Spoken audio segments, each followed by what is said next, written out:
deceit. Telling the truth is a revolutionary act. It's the David Knight Show.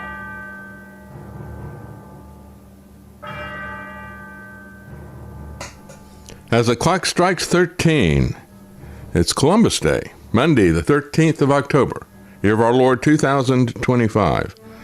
Well, today we're going to look at more Trump tacos thrown at the market, and the market had a very interesting reaction, especially crypto. So we're going to talk about that. And we're going to talk about the Trump apocalypse that he is so excited about and doing memes about. I got my own meme because I saw a lot of work that was being done by MAGA fans cheering on police brutality. And I got to say that I just, the real problem is at the grassroots level. That's what enables the kinds of things that Trump is doing. So we're going to take a look at where we are and all that and where they want us to go. The smart cities, the freedom cities, there's a lot more involved in that. If you look at Peter Thiel and Curtis Yarvin, a lot more involved in that than simply falling in line with the UN agenda. No, they've got their own agenda. That's what makes the technocrats so dangerous. We'll be right back. Stay with us.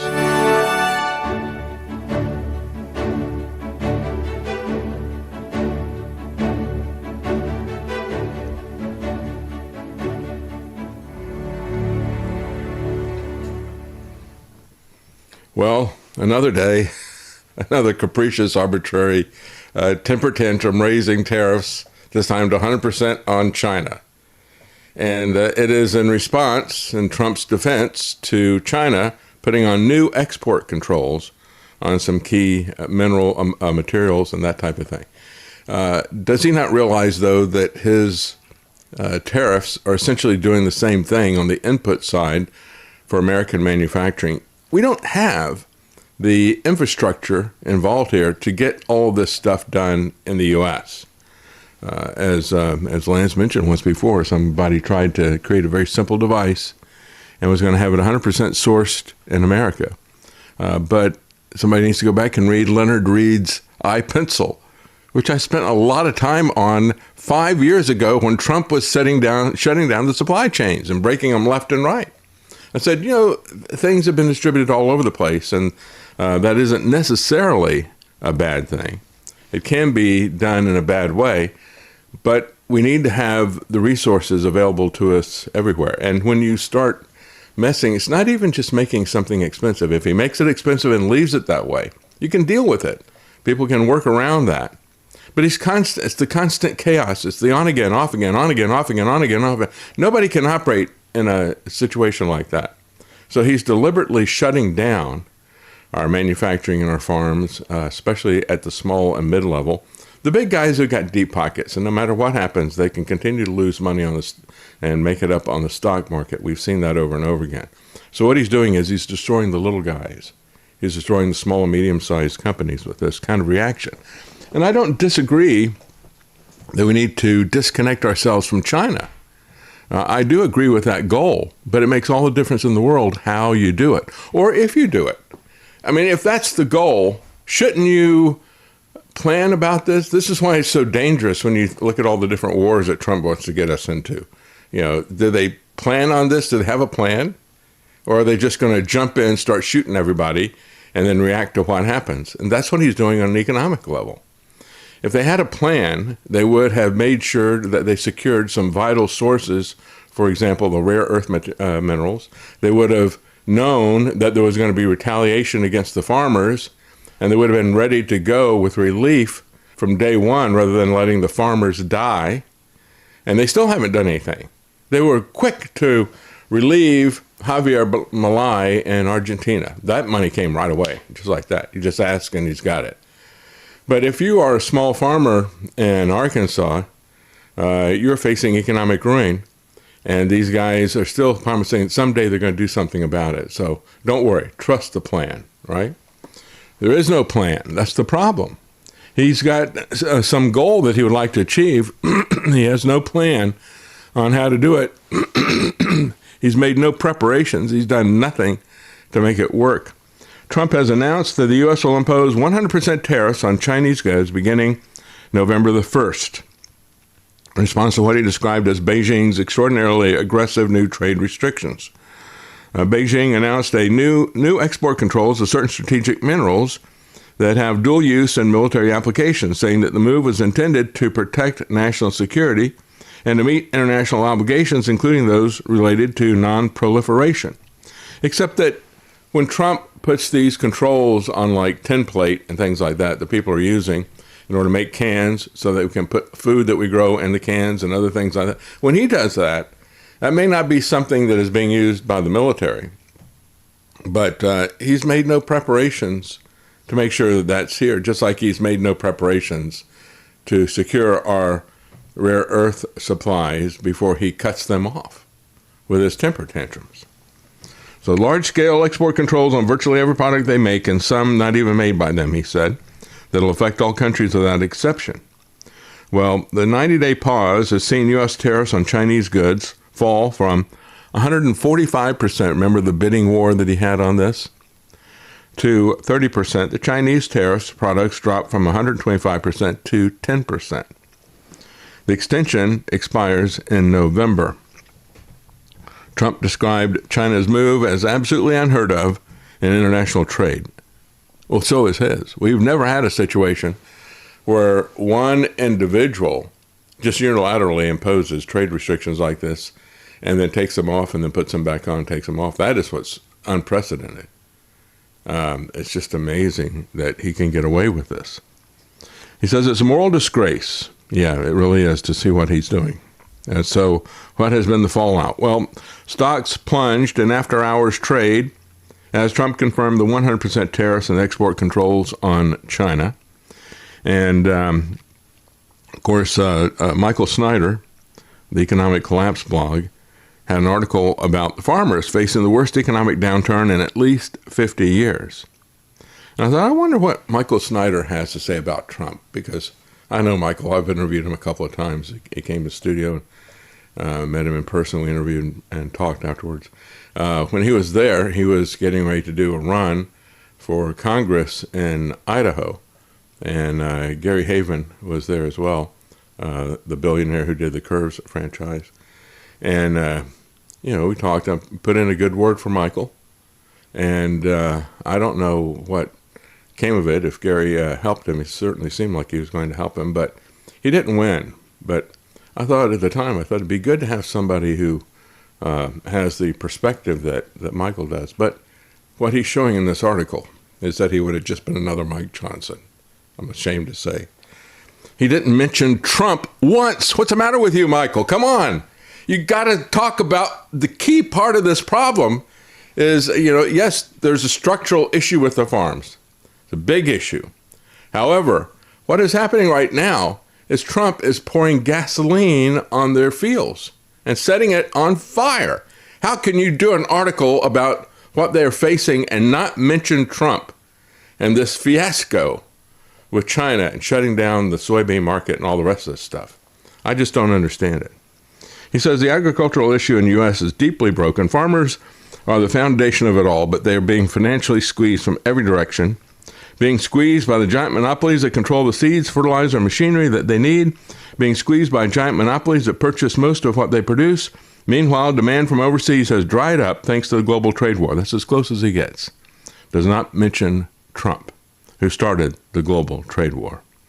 U.S. farmers really are facing a perfect storm, and as a result, most farms are losing money and bankruptcies are surging. Yeah, well, this is all deliberate from Trump.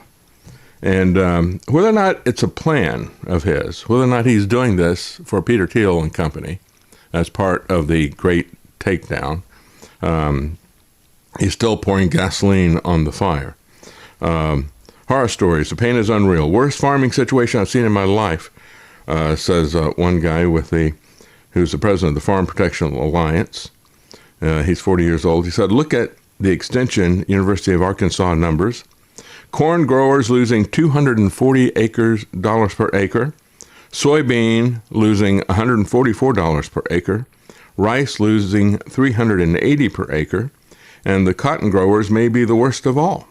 And this is why we're seeing a large number of bankruptcies, especially in Arkansas.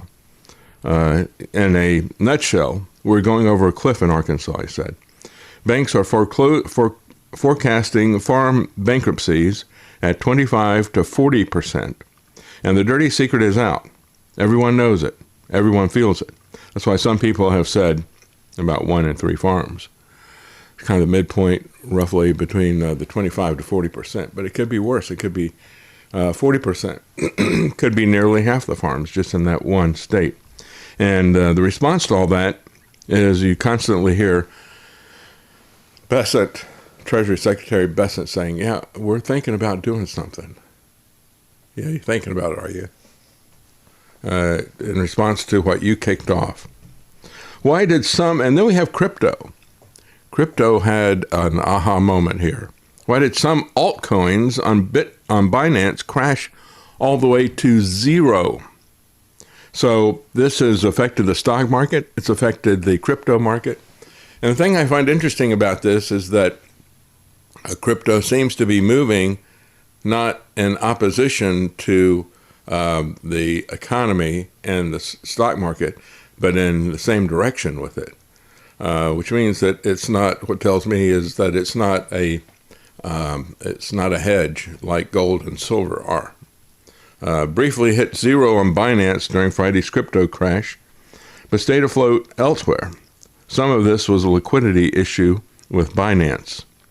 Bitcoin fell about 10 to 15% from their highs, down to lows of 105,000 from 124,000. However, altcoins were far worse, especially those that traded on Binance, with many of them plunging nearly 100% in minutes. So 100% tariffs on China, and we get a 100% loss in value on altcoins. Funny how that works. It is funny how it works.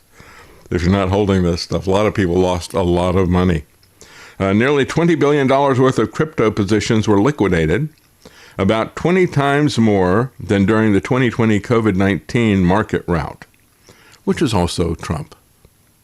Over 1.6 million traders lost their positions as leverage wiped them out. 1.5 million people completely wiped out with their positions on that coin there. Major exchanges, including Binance, were liquidating collateral tied to cross-margin positions, which exacerbated the sell-off. Arthur Hayes says, word on the street is that big exchanges' auto-liquidation of collateral tied to cross-margin positions is why lots of alts got smoked on the move down. Congrats to all you stink bidders. We won't be seeing those levels anytime soon on high-quality alts. Another guy who's cowboy says Binance has proven once again why they're the biggest scammers in crypto. During the recent market crash, they froze their accounts across the board, preventing traders from accessing their funds at critical times. So some analysts said that the market makers like Wintermute withdrew their funds from Binance due to those delays. This meant that there were no buy orders left for a few moments. So the system showed zero prices for some coins, even though the tokens still had value elsewhere. This is the way stock markets crash as well. And so the question is this is what it's going to look like when the bubble finally bursts on the NVIDIA AI boom that's going on there? What happened yesterday, says Jean-Pierre Damata, he says, what happened yesterday, in my view, was that the market makers turned off their liquidity bots. As a result, altcoins were left without buy orders, while stop losses were triggered. And coincidentally, Binance froze, preventing anyone from buying. Those buy orders would have helped absorb the sell pressure and provided liquidity during the drop. He says, to me, it all seems highly coordinated, especially considering that just moments before Wintermute transferred $700 million to Binance. He said, let's be real. Do you really think Binance doesn't have the technology to handle a crash like that without freezing? No other major exchange went down. So the real question is, why did Binance freeze, he said. Well, again, the crypto crash wake-up call. This is also from Michael Snyder. He says, what we just saw happen was massive liquidations, break of key support levels, weak institutional flows and investor pullback, macro headwinds and bond yields, and sentiment collapse. Now, he's saying that it's a much bigger issue, and you did have crypto affected, Bitcoin was affected, and Ethereum was affected. I look at it as, these altcoins going to zero. That was all Binance, and the fact that, a lot of these altcoins are only traded on one exchange, and so that's a big issue with that.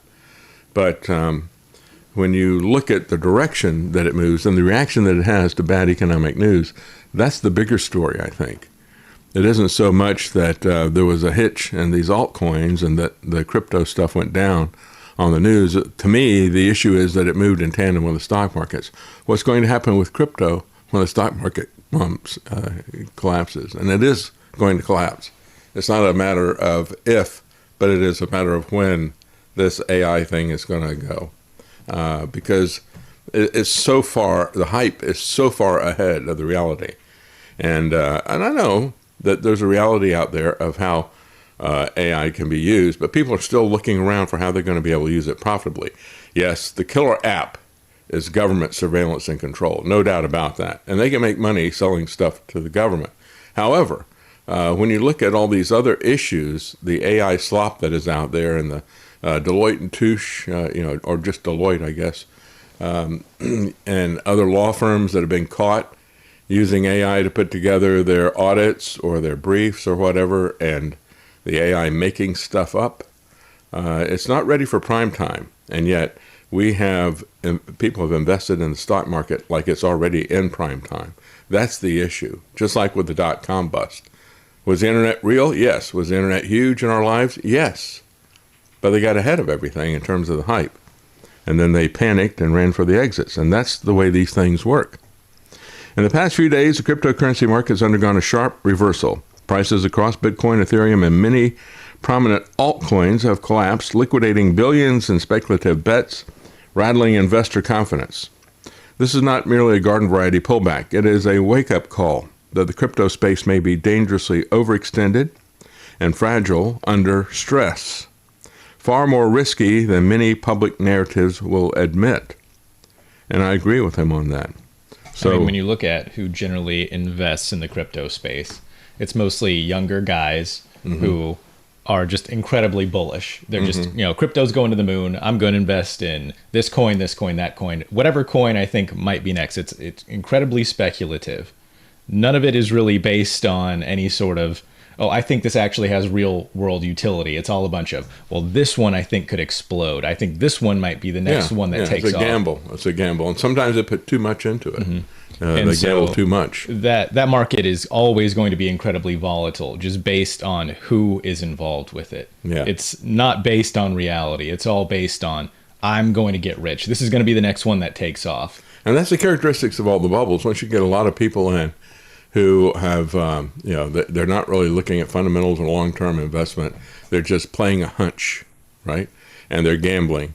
And then when things start to go bad, they're watching this stuff, and the first sign that something's bad, I got to get out. I got to get out. I'm going to lose it all. Yeah. So first they get in for fear of missing out, and then they jump out for fear of staying in, and that's what creates these situations. Like I said, I lost a lot of money in the dot-com bust because I looked at it and I said, the internet is for real, absolutely for real. And I didn't even want to pick a particular stock like Amazon or whatever.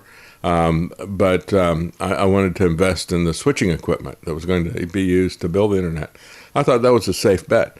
Everybody got hammered. I mean, you saw Intel, everything, but all the big telecommunication companies, even some of the others like JDS Uniphase that were building switching equipment. I mean, it was just blood in the streets when it happened because it was mass panic. And I can look back on it and laugh now, but it was not funny at the time. So liquidity is thinner than advertised. Narratives mask real risks. And it is a stress test for confidence, which they didn't do too well on. So the bigger picture, says Michael Snyder, is a crypto reckoning. Crash is more than a temporary shakeout. It may signal deeper structural tension in the crypto economy. The industry's long relied on narratives and forward-looking valuations and not on stable cash flows or durable foundations. And in tough conditions, these beliefs fail first. So it has to have an effective risk structure. And again, even that is getting out ahead of things because Lucky Lutnick and Trump have not put in their crypto scam foundation yet. So, they've not started buying into crypto, and they've not started with the stablecoin propping that up in the way that they are going to prop it up. So I think that the story for that is better in the long term, but who knows what's going to happen in the short term. So it truly is crazy. So meanwhile, on the metal side, you're seeing things like this. One way to position for $100 silver. Is that crazy? I mean, I just ask you this. Are we looking at an economy that is more stable and the foundations are starting to get aligned right now, or is it getting shakier than it has been over the last year, where we saw the price of silver already double once? And I know that sounds crazy, but following a run-up on the gold market, where it has gone up more than 51% year to date, silver is now 73% up. And so, again, just mention davidknight.gold, which take you to Tony Arterburn, Wolfpack. If you want to start collecting something that's going to be a hedge against what is coming, you can do that on a gradual basis with Wolfpack. I don't know anybody else that does anything like that. Of course, Tony can handle your gold and silver transactions. He can convert Bitcoin to gold or silver as well without a fee, he said. And so just go to davidknight.gold and let them know that you're coming through us. And you need to get into something that is real. Gold's acceleration reveals a vanishing calm and coming change. That's right. It only took 200 days for it to go from 3,000 to 4,000. It's almost difficult to remember, really, that when that was a really big... Look, it went over 3,000. Then now it's over 4,000. These are the kind of psychological barriers that break these things. And as John Rubino has been warning of a currency crisis for several years now, it's not just the U.S. dollar. It's not just the euro. It's not just the yen. Everything is up in the air. And that's why all the central banks are all collecting gold. They all see what is on the horizon. We have massive debt that is unfunded except by crypto and monetizing of the debt, but we're not the only country doing it. This crazy thing is that Germany just started doing this massive deficit financing so they could ramp up their dead military-industrial complex. They jump in at the tail end of the bubble. Nobody told Fred Mertz what was going on. Lucy's going to have some explaining to do here. Gold is saying that the fiat currency experiment is ending globally. That's what Rubino says. He said, if you watch the financial press, they're noting that the price of gold is going up, but they're treating it like any other asset. He said, gold is humanity's oldest form of money, so that when it goes up in price, that means that the currencies against it, which we're measuring it, are going down in value. What we're seeing all around the world is fiat currencies declining in value dramatically, especially against gold. Gold, just in the last couple of weeks, pierced not just its all-time nominal high, but its all-time inflation-adjusted high. This is a much bigger deal because we've had so much inflation in the last 30 or 40 years. Basically, gold is saying that the fiat currency experiment is ending. In other words, the monetary system we set up in 1971, when we went off the gold standard, Bretton Woods II, this led countries to create way too much debt, increase their spending dramatically, and basically make all the mistakes that a human makes when you give them an unlimited credit card. Now we're burdened with debt we cannot pay off, and people expect to be taken care of. France is a good example of this. He said governments around the world are forced to buy more and more money to cover the obligations they've taken on and to cover the interest costs on their debt. This requires them to print more money, and that is lowering the value of the currencies even more quickly. This basically will lead to a currency death spiral, and that is where we are right now, because we're in that death spiral right now. And the thing I find interesting is that I would have thought that Bitcoin would be something of a counter to that, but it doesn't appear to be when things get tough. it doesn't hang tough. In order for gold to serve as foundation for the next monetary system, that's why they're accumulating so much gold. You can see it even with the BRICS people, right? They're trying to set up their own system. So where do they go to back it up? They go to gold. They want to get out of the system that's been weaponized against them. They want to set up a new one. So that's why they're accumulating gold. As we did in the classical gold standard that was in place up until World War I, if we went back to that, you would need a gold price of around $20,000 an ounce. You would need this to back all the currencies that are out there now. And if we keep doing what we're doing now, the fiat currencies would go to zero, which means that gold would go to infinity. My guess on the future gold price is somewhere between 20,000 and infinity. To infinity and beyond. That's you kind of takes the Buzz Lightyear approach to the price of gold. But the bottom line is that, that may be an optimistic scenario for a gold investor. However, when you look at the foundation that is there, the question is, not it still looks good, regardless of what the next limit is. As a matter of fact, another guy, Hartnett, said the gold is going to be $6,000 by next spring. I mean, we keep seeing conservative things coming out of Bank of America and Goldman Sachs saying, well, I think it's going to be $4,000 by the second quarter next year. It hits 4,000 right after they say that. Now they go up to like 4,900. They're very conservative in what they do. But this guy is saying 6,000. Rubino is saying 20,000 eventually, where this all goes. So the question is, what will the meltdown on Friday do to Trump's response? What will that feel like today? What kind of a meltdown are we going to see in the market today? And of course, nobody knows. Nobody can predict the markets in advance. They can rig the markets in advance. But, this is all, again, let's not forget what kicked off this whole thing. Who lit the fire? It's Donald Trump who lit the fire on this, no doubt about it. And so the big crash, are we headed for another 1929? This is from the Telegraph, the UK, looking at a hypothetical scenario where a global financial crisis could occur during a combination of factors, including a bursting AI bubble, highly likely, a debt crisis, highly likely, and a loss of confidence in the U.S. dollar, also highly likely. The article also highlights the parallels between the current situations and the events leading up to the Great Depression.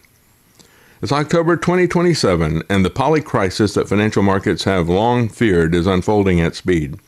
Putin has made strong gains in his war against Ukraine and begun massing troops at Europe's border in readiness for an invasion of one or more of the Baltic states. In the Far East, and again, this is the Telegraph. I don't think that I could be wrong. I don't know what's in Putin's mind, but, if NATO felt that it was in their best interest to constantly push towards Russia than to use surrogates to attack Russia, perhaps Putin would do that. I don't see that their beef in Ukraine is a domino theory situation like they lied to us about Vietnam. But it could be that maybe he realizes that, he gets into an existential fight. Perhaps he would come after the countries of Europe. I don't know. In the Far East, China's Xi Jinping is openly preparing for his long-promised assault on Taiwan, emboldened by both Putin's success and Trump's drubbing in the congressional midterms, which has significantly reduced the U.S.'s scope for effective retaliation. In the Middle East, the fragile peace secured by Trump in 2025 has already fallen apart, plunging the region into renewed conflict. And look, we'll talk about that. We'll talk about Qatar and their role in it, and the things that were tied to Qatar, the military base, the arms deal, the golf course, so many different things. This is just, Trump economics here and Trump diplomacy. It's like, where's my cut? I just can't find the words to adequately express my contempt for what the man is doing. Just in every arena. And so this is their scenario. Okay, you just take things where they are right now and tweak them a little bit to the bad side, which is very probable for all this. I don't know that Putin feels strong enough to take on all of Europe and the U.S. I think for the most part, this has been something of a defensive war, frankly. But I was surprised when he went into Ukraine. I thought that was a bad move. I thought when he did that, he basically fed their narrative. And so I don't know about that. But the rest of the stuff is pretty straightforward. On the stock markets, it's mayhem. Trillions of dollars of losses are being inflicted on the one-time boom sector of artificial intelligence. With the global economy on the brink of recession and unemployment climbing sharply, it's clear that the market for AI services has been grossly overestimated. They got way ahead of themselves. And I think I saw this early because of my own personal experience with the dot-com bust. A lot of people, I think, were slower to see it because they didn't get... I got hammered. Sometimes when you get hit upside the head with a 2x4, you sometimes learn something from it. Once burned, twice shy. Yeah, I think I got hit harder than most of these people who are predicting the rosy scenario for AI. Despite promises made by AI evangelists, productivity is flatlining, and far from improving output, reports suggest AI is damaging many businesses where it has been most fervently applied. Some claims on which AI has been sold to investors and lenders even turn out to be overtly fraudulent. Many of the mega deals that characterize the latter stages of the great AI gold rush, with customers and suppliers incestuously taking cross holdings in one another, that's the circular investment we see going on with NVIDIA and some of its customers, are fast unraveling in an orgy of litigation, broken promises, and scattered expectations. But that's not all. Overlaying the stock market crash is a debt crisis of monstrous proportions. Almost everywhere, bond market investors are on strike, and interest rates are rocketing. In other words, nobody's buying the government debt anymore because they don't believe they're going to get paid. Global governments are struggling both to refinance mountainous debts and to fund ballooning expenditures. Private credit, a form of finance that has flourished outside the conventional, more tightly regulated banking system, is in a meltdown, with the folly of lending to higher-risk enterprises unable to access credit elsewhere, now cruelly exposed for all to see. Kind of like the subprime loans that we saw. The only thing that he doesn't have factored in here is that I think Lucky Lutnick and Bessett, I think these guys are really clever at what they do. I mean, Bessett was with Soros when he broke the Bank of England. So these guys know what they're doing when it comes to money. They're fiendishly good at it. And that's what I think this whole stablecoin thing is. It's not that the coin itself is stable, but it's there to stabilize the government's debt and to take it out to the retail level. So that is the one thing that may come through. I don't know. So bad is the shock that the whole construct of competing fiat currencies on which the world's financial architecture is built seems to be crumbling. And instead, states are hurriedly erecting financial border controls in a futile attempt to stop the investors who haven't lost everything, fleeing for safer shores. But those investors are realizing a dreadful truth. Even if you can get your money out, there appears to be no safe place left to put it. So this, of course, is a wholly imagined doomsday future. Yet finance is built entirely on trust and confidence, and rarely has it looked quite so fragile as it does today. Even the usually sleepy Bank of England and the IMF have now taken to warning about the possibilities of a sharp, destabilizing correction in the stock markets, all puffed up as they are by fevered speculation over the potentially transformative powers of AI. Valuations are stretched to the breaking point, with the so-called Shiller cyclically adjusted price-earnings ratio, which I've never heard of before, generally regarded as the most reliable indicator where the market is relative to past peaks.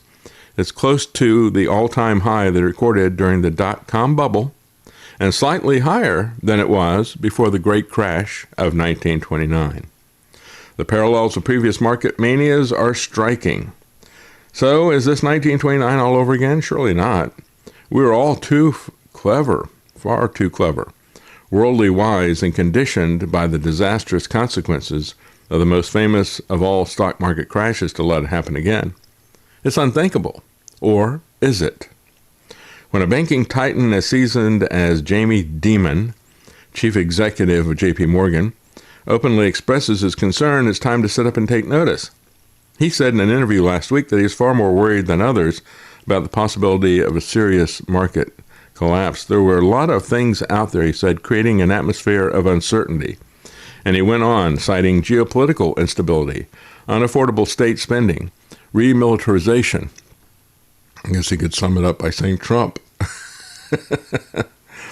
Yet if it's not clear which needle will burst the bubble, there's no doubt about the bubble itself. The AI hype is off the scale, with a big prize dominance not of the generative AI chatbots that we've already become accustomed to using, but of so-called general artificial intelligence, or computers with cognitive powers similar to a human being, only infinitely faster and more powerful. The dangers of AI fever are not just an unhinged stock market speculation. Such as the magnitude of investment in AI data centers, that's going to be a huge disruption to our power grid. And, we're going to be able to make anything that's real when we are using all of our power to entertain ourselves in a fantasy cyber world. That's the question. And so it is really destructive of capital. It is destructive of power for the grid. It's destructive of so many different things. And in terms of economics, like Cory Doctorow said, look, the AI may not be able to replace you, but your boss might fire you if he thinks that it can. And even if the AI can't do the job, you won't have a job either. That's his point. So they're believing the hype because they're investing big dollars in it. We've already seen a lot of tech companies very early on fire massive numbers of people. And, were they replaced adequately? Well, we don't know. Rarely, if ever, have the fortunes of the world economy depended so precariously on the judgment of a small cluster of men. The bosses of Meta, Alphabet, Microsoft, Apple, X, Amazon, and others who are chasing the crock of gold at the end of the AI rainbow. Well, again, even in that metaphor, we always go back to gold at the end of the rainbow. You don't have to follow their rainbow to get to the gold. You can go to davidknight.gold. Tech giants say this time is different. Unlike the dot-com bubble, which is characterized by lots of aspiring wing-and-a-prayer enterprises of hardly any substance, the current investment boom is substantially led by a small number of well-established, cash-rich mega companies easily capable of absorbing the new industry's heavy upfront cost. What's more, they claim AI promises an economic miracle that will render current concerns about spiraling deficits and fiscal black holes almost wholly irrelevant, with stellar growth fast eroding national debt piles.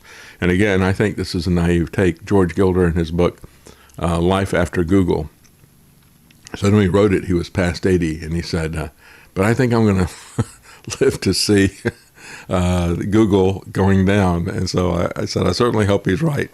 But who knows? If it's to go down, it's going to have to be a crash of this type of magnitude. And the fundamental flaw behind the technocracy is that they believe that their technology, especially AI, with AI, robotics, and nanotech, all of the awful stuff, genetics included, they think that they are at the cusp of a situation where there'll be so much resources that they just have to allocate it, and they'll be the ones to allocate it. And this is the same fantasy that Karl Marx had about the Industrial Revolution. We're post-scarcity. Yeah, that's right. That's why George Gilder calls them neo-Marxists, because that's the fundamental conceit, flawed conceit of Marxism. And these people have bought into that as well. And just like the communist bosses, they're going to take everything. It's going to be true for them, but it's not going to be true for us. Yeah. Back when I was hosting the show solo, that's what I kept saying, is just the AI doesn't have to be capable of doing your job well. Yeah. It just has to be capable enough that your boss thinks that it's worthwhile. And fires you. They just have to look at it and say, all right, the product's going to get worse, but is it going to get so much worse that we're going to lose customers? Mm-hmm. How many customers are going to lose? How much are we saving? It just has to be the right value proposition, the right risk versus reward analysis. Cost benefit analysis for them is everything. That's if right. it makes them a little bit more money than it does keeping you on staff, they will gut the entire program. They will make it borderline unusable just so long as it keeps making them more money. That's right. Yeah, it's Absolutely. not as though they have any commitment to quality with these things, as we've seen with the constant enshittification of everything. They'll fire 1 billion Indians. That's right. Well, there's headline after headline talking about how Trump triggered a crypto crash. Markets brace for chaos after Trump triggers a record-breaking crypto crash. And the crypto carnage. Trump tariff tape bomb triggers largest liquidation event in history for crypto. This is the guy that's going to be so good for crypto. And of course, he is going to be good, has been good for crypto, and will be good for crypto. The problem is that he's just bad for the economy in general. Everything that, again, it goes back to this tariff thing, right? A bad decision, the way that he's running the tariff stuff, on again, off again, on again, off again, destroys everything. Even the industries that he's heavily trying to subsidize and build up, he's destroying. And then we take industries that are already struggling for a number of reasons, like farming. It's just catastrophic what he's doing. And this all comes from our dear leader, who has determined that he's going to arbitrarily and capriciously make these decisions, and everybody's just laying down and letting him do it. I can believe that Mike Johnson is going to let him do it. I just can't believe that the courts are letting him do it. They're moving so excruciatingly slow. And that's the key thing, and we're going to talk about this when we talk about, after the break, we're going to talk about what's going on with the Trump apocalypse that he's so happy about. You know, the meme Chicago apocalypse, the Chai apocalypse or whatever. He jumps in and does these things. His mode of operation is to declare an emergency and then to say, because I have declared an emergency, now I can do anything I want. And then to fake his authority until somebody shuts him down, because Congress isn't going to push back against him. And the Supreme Court takes about a year before it can even put its pants on, assuming that they're wearing pants under the robe. But they don't do anything. And so he is faking it and making it without having any authority on this. So meanwhile, you have a question as to this crypto crash. An early Bitcoin whale shorted $1.1 billion right before the tariffs and made $27 million on this. How did he know that was going to happen? And so was there insider trading going on? Let me tell you, when they crash the markets, when they crash the crypto markets, the stock markets, and other things, people like Lucky Lutnick and Lucky Donald are going to have some insider stuff that's going on. They're going to know when they crater this stuff, and they're going to make sure that they come out on the other side. I saw some news late last night about a account that was created right before all this happened that did a massive short. Yeah, going back to 9/11, right? Same type of stuff. And they got away with it 9/11. They will get away with it this time over and over again. No doubt about it. So you create an account, and then you crash the market, and you create an account, and it shorts the Bitcoin, and make $27 million just like that. There's also the fact that even if someone weren't specifically doing this, like I think they are, with the sheer number of people that have to be involved with the administration that know what's going on, someone is going to tell somebody else. Someone is going to find out, and they will make that play. So even if they're not specifically going, hey, I got a tip for you. You need to do this. That's right. Someone is just going, it'll disseminate. It'll reach somebody. And you'll do it in a plausibly deniable way. What? I just got lucky. What can I say? Sometimes you lose it all. Sometimes you make $160 million. Well, look at what this whale did. A tenfold leveraged short on 6,189 Bitcoin, valued at $752.9 million, with a liquidation price of $130,810, and a 12-time leveraged short on Ethereum worth $353 million, with a liquidation price of $4,500. The timing sparked widespread speculation about insider knowledge, with the trader doubling down on the shorts just 30 minutes before Trump's tariff announcement. The most corrupt... Nothing suspicious to see here. The most corrupt administration perhaps we've ever had, certainly in terms of dollar amounts. The Ulysses Grant administration can't hold a candle to this one.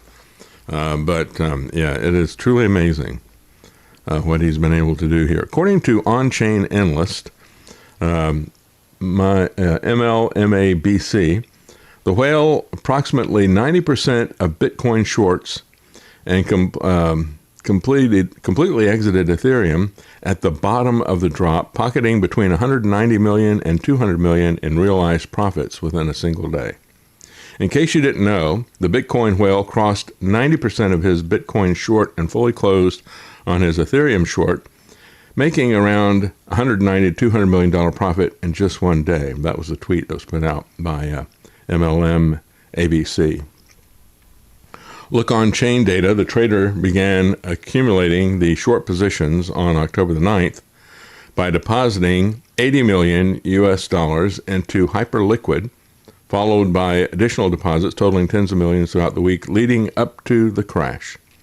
The market collapse triggered over 1.6 million liquidations in 24 hours, wiping out $20 billion in positions, according to CoinGlass data. The liquidation figure floating around is fake, says MLM ABC. The real number is likely much higher, somewhere in the $30 to $40 billion range.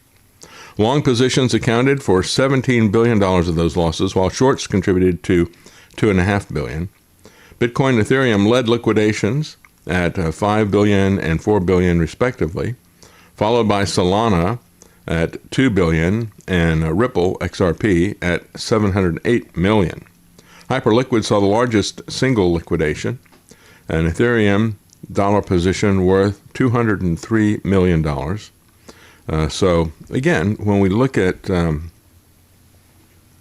fraud that is possible with this stuff, and the other thing is that immediately they can go back and put these numbers together. Why? Because all the transactions are public for everybody to see. There's nothing encrypted about in crypto except for the handshaking when you process the transaction, from what I understand. But the blockchain itself is fully public. So all the records are there. People can piece this stuff together immediately. That's how they immediately know that there's a whale there.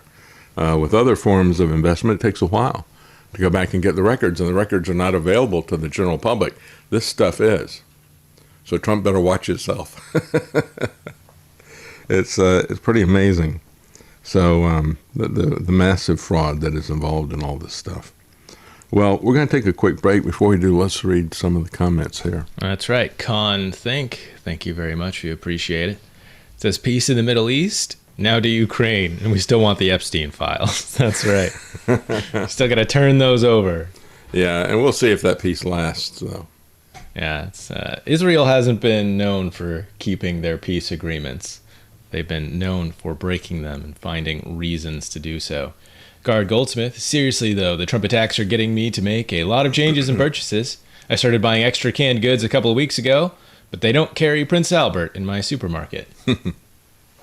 Is that a canned food brand? I'm not up on my canned food brands, but if you say they're good, I trust Guard's opinion. I'm thinking Prince Albert might be like, is that chewing tobacco? What is that, Guard? It's that pipe, put that in your pipe and smoke it? I don't know. That's right. You got to stock up on nicotine. You lost us on that reference. You'll have to explain further. But make sure you've got some bottle caps as well. You want all the potential currencies: gold, silver, nicotine, and alcohol. Bulldog. They're just looking at Bitcoin. It dropped from 125 to 114 today. And of course, that's 125,000, 114,000. Real Jason Barker. I was just at my aunt's, and her husband's family just harvested their soybeans and have to sit on them now to wait for someone who will buy. Oh, I'm sorry to hear that.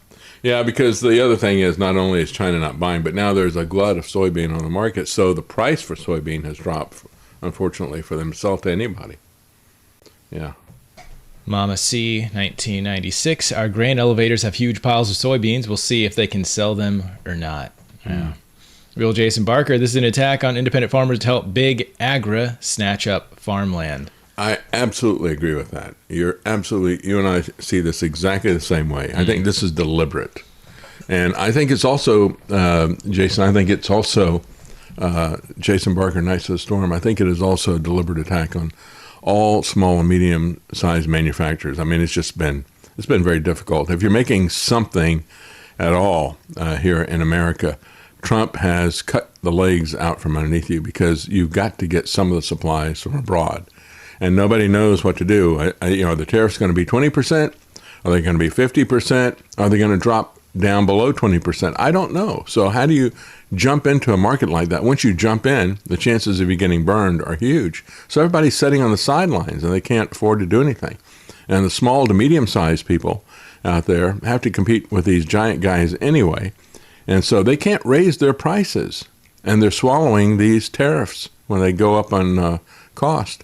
And they can't do that indefinitely because they don't have an infinite supply of capital like the big box retailers do on Wall Street. I mean, they operate as if they were a government that's running on fiat currency. They have fiat paper stock, which allows them to put out a nice narrative and collect capital. But small and medium-sized businesses have to work on the reality of the free marketplace, and Trump is killing them, absolutely killing them. Same thing he did 5 years ago. Just in a different way. Mm-hmm. Steve Evans at SD Bullion, gold over $4,100.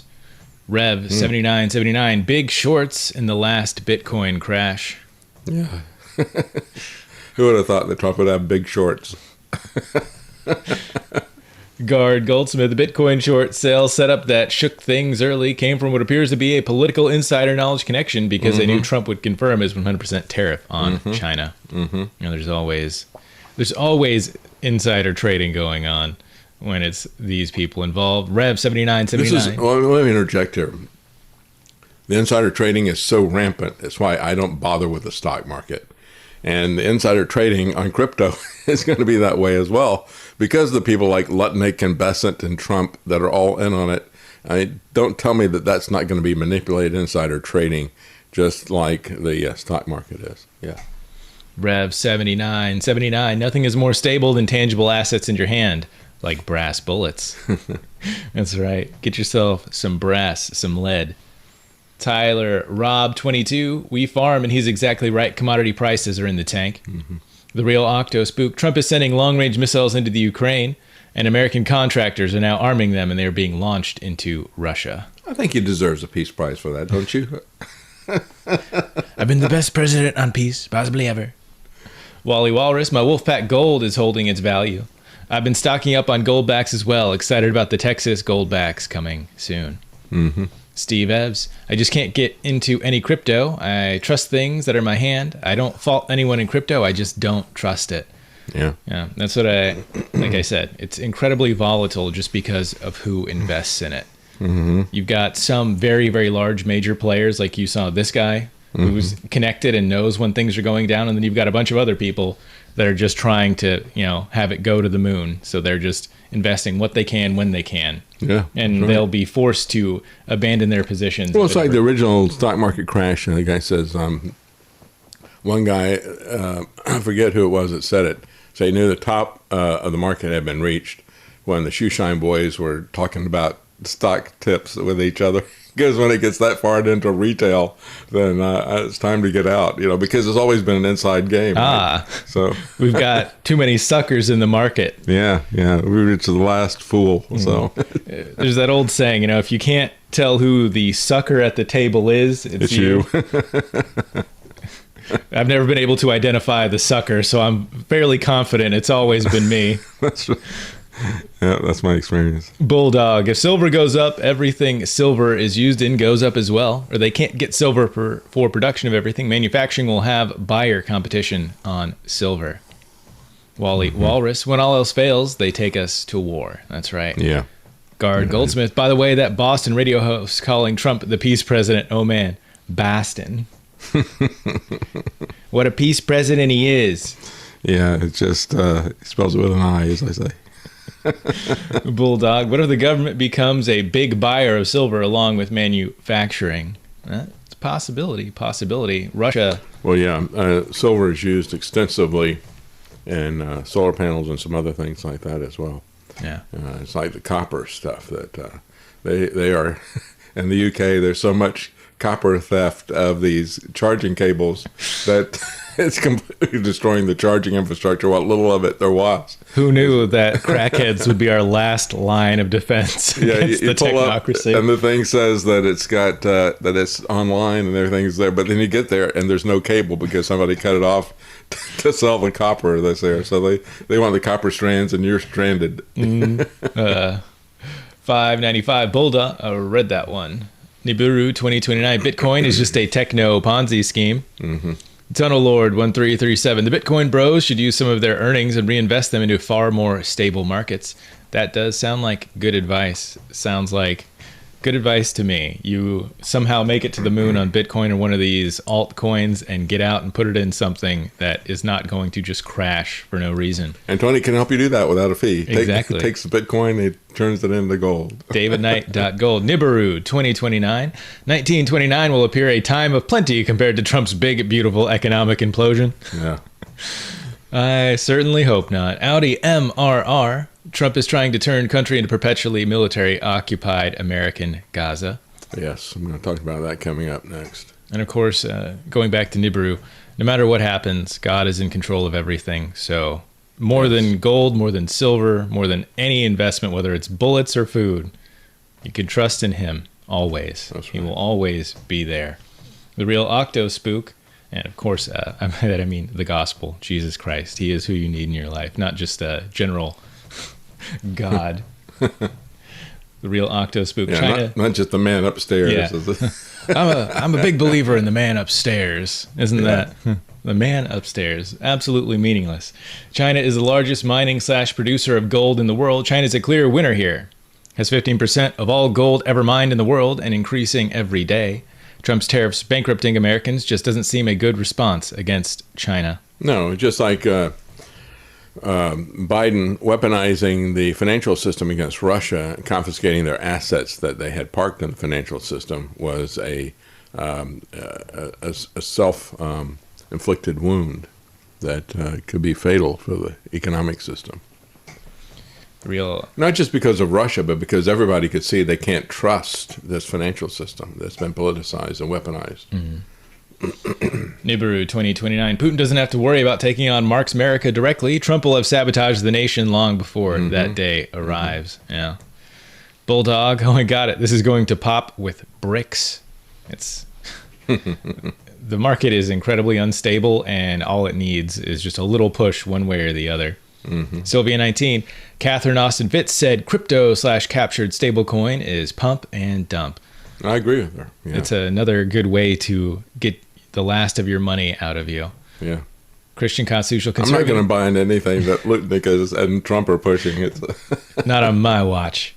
Christian Constitutional Conservative. I accuse Trump of insider trading, and Friday was a classic example. Markets hit all-time highs, and then he announced his harebrained tariffs. Markets plummeted. Mm-hmm.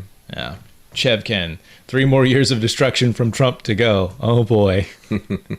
Buckle your seatbelts. Bulldog, the Fortune 500 companies are all maxed out in debt. The stock book values are near zero. Mm-hmm. Real Jason Barker. The richest of the rich know what's coming and are often driving it.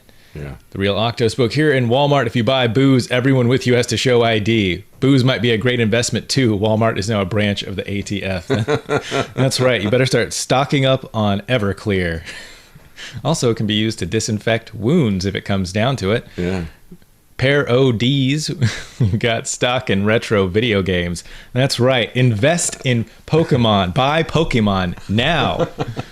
Nintendo only goes up. It's going to the moon. It is amazing that their prices are skyrocketing when you would think that collector's items would crash. And I think it's partially to do with how utterly ridiculous our society has become and how out of touch a lot of people are. Yeah.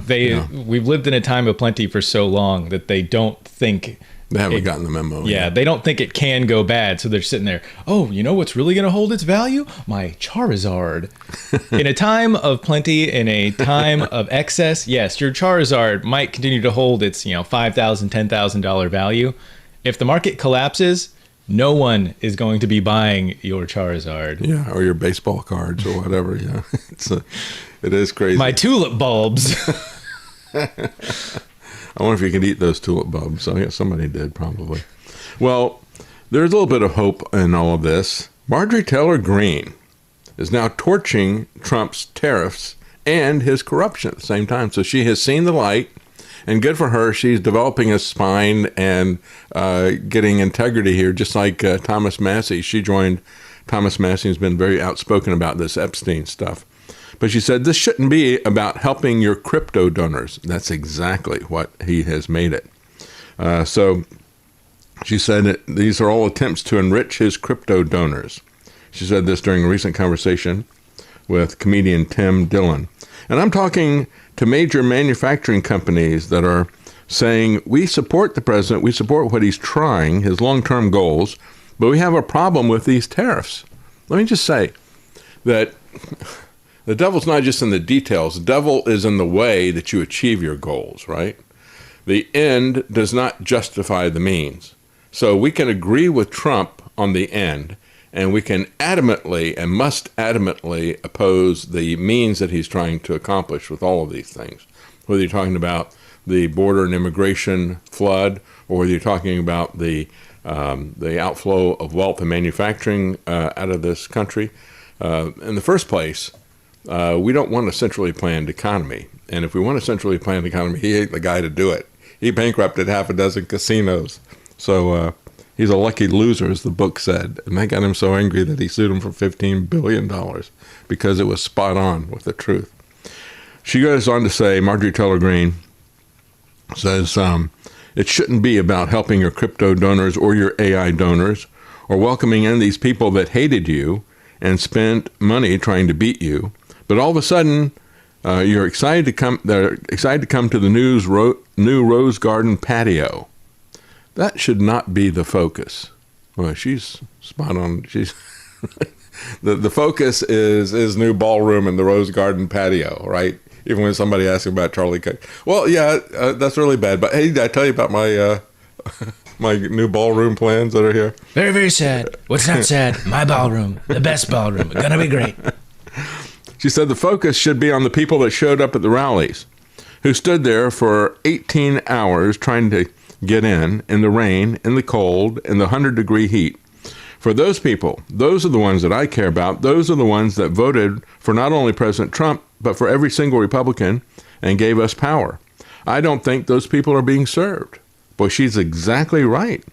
These are the kind of people who were served, who had warrants served on them after the first Trump term. As I've said, that was the biggest betrayal of his own supporters with Alex Jones and Stop the Steal and his Save America grift where he made $250 million. Then set these people up, and he just was tweeting about this and says there has to be some kind of a payback for this. And people said, wait a minute, do you realize you were the president when that happened? He's talking about Biden as if Biden pulled off January the 6th. Biden pulled off the punishment that was clearly coming. And not to say that any of it was justified, but Trump left his own supporters. Not only did he lure them in, fleece them of their money, and then lure them into this setup, but then he left them to be punished by Biden, refusing to pardon them before he left. He was too busy pardoning the crooks associated with Jared Kushner's family. And so, she's very strong, her statements against it, and she's 100% right. We're going to take a quick break, folks, and we'll be right back.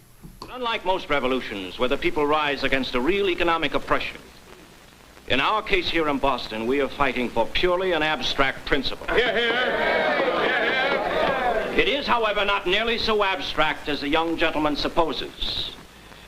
The issue involved here is one of monopoly.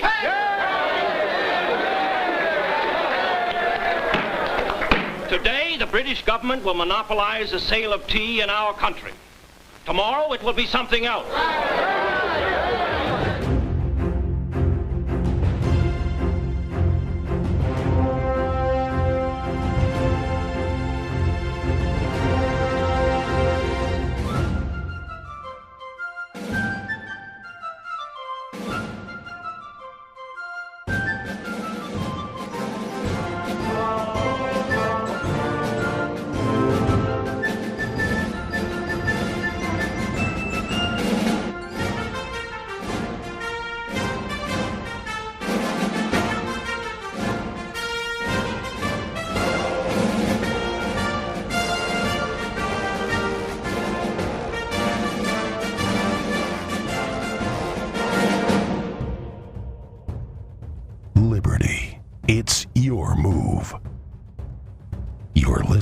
The David Knight Show. Hello, it's me, Volodymyr Zelensky. I'm so tired of wearing these same t-shirts everywhere for years. You'd think with all the billions I've skimmed off America, I could dress better. And I could, if only David Knight would send me one of his beautiful gray MacGuffin hoodies or a new black t-shirt with the MacGuffin logo in blue. But he told me to get lost. Maybe one of you American suckers can buy me some at thedavidknightshow.com. You should be able to buy me several hundred. Those amazing sand-colored microphone hoodies are so beautiful. I'd wear something other than green military cosplay to my various galas and social events. If you want to save on shipping, just put it in the next package of bombs and missiles coming from the USA.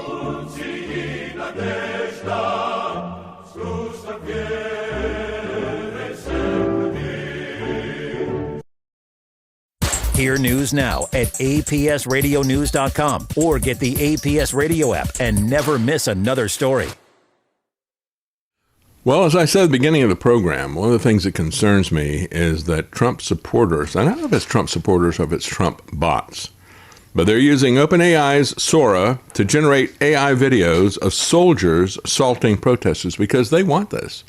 And again, I don't know how much of this is influencers. I don't know how much of this is mob mentality and how much of it are bots that are controlled by the Trump people. But it thoroughly disgusted me. I'm going to show you one of these things.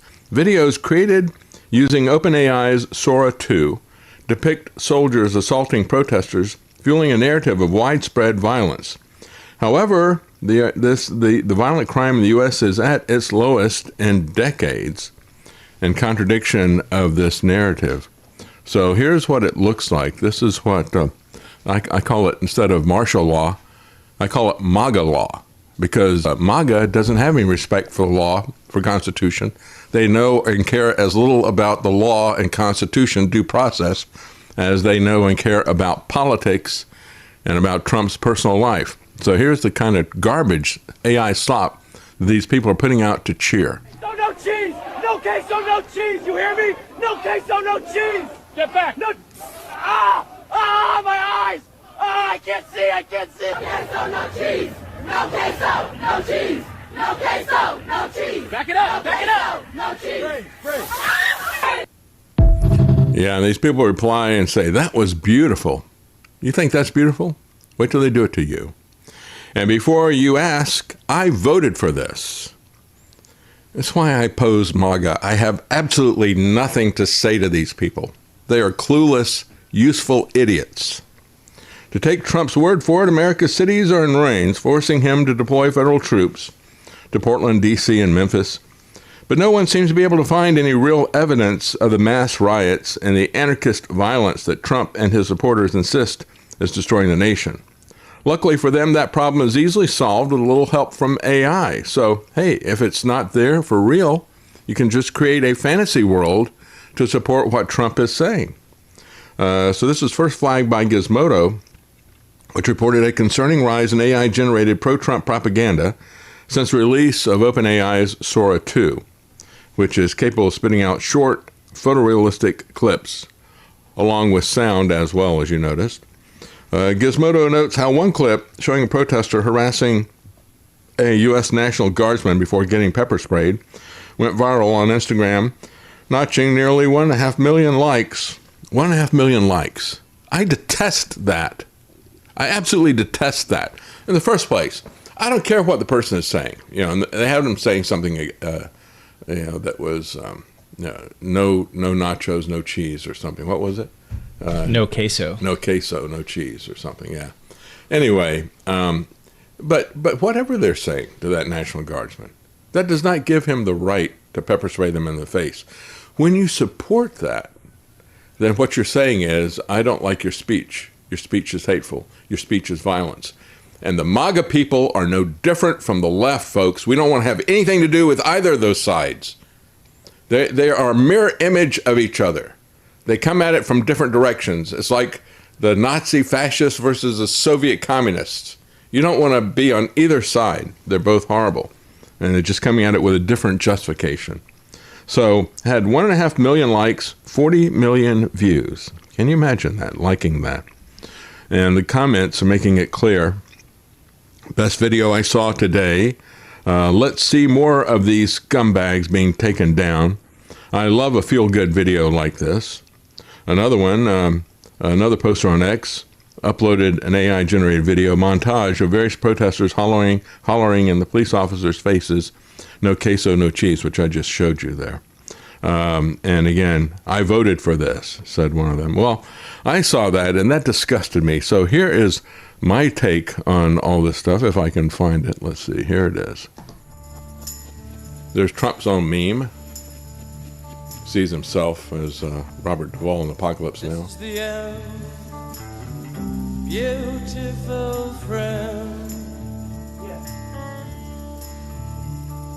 This is the end, my only friend. Yeah, burn the Constitution, but you're burning everything else now. Our elaborate plans, the end of everything that stands, the end. No safety or surprise, the end. Yeah, this is what Trump wants. That was his meme that started with. Very unsafe places, and we're going to straighten them out one by one. They're saying you're trying to take over the republic. And this is going to be a major part for some of the people in this room. That's a war, too. It's a war from within. I told Pete, we should use some of these dangerous cities as training grounds for our military.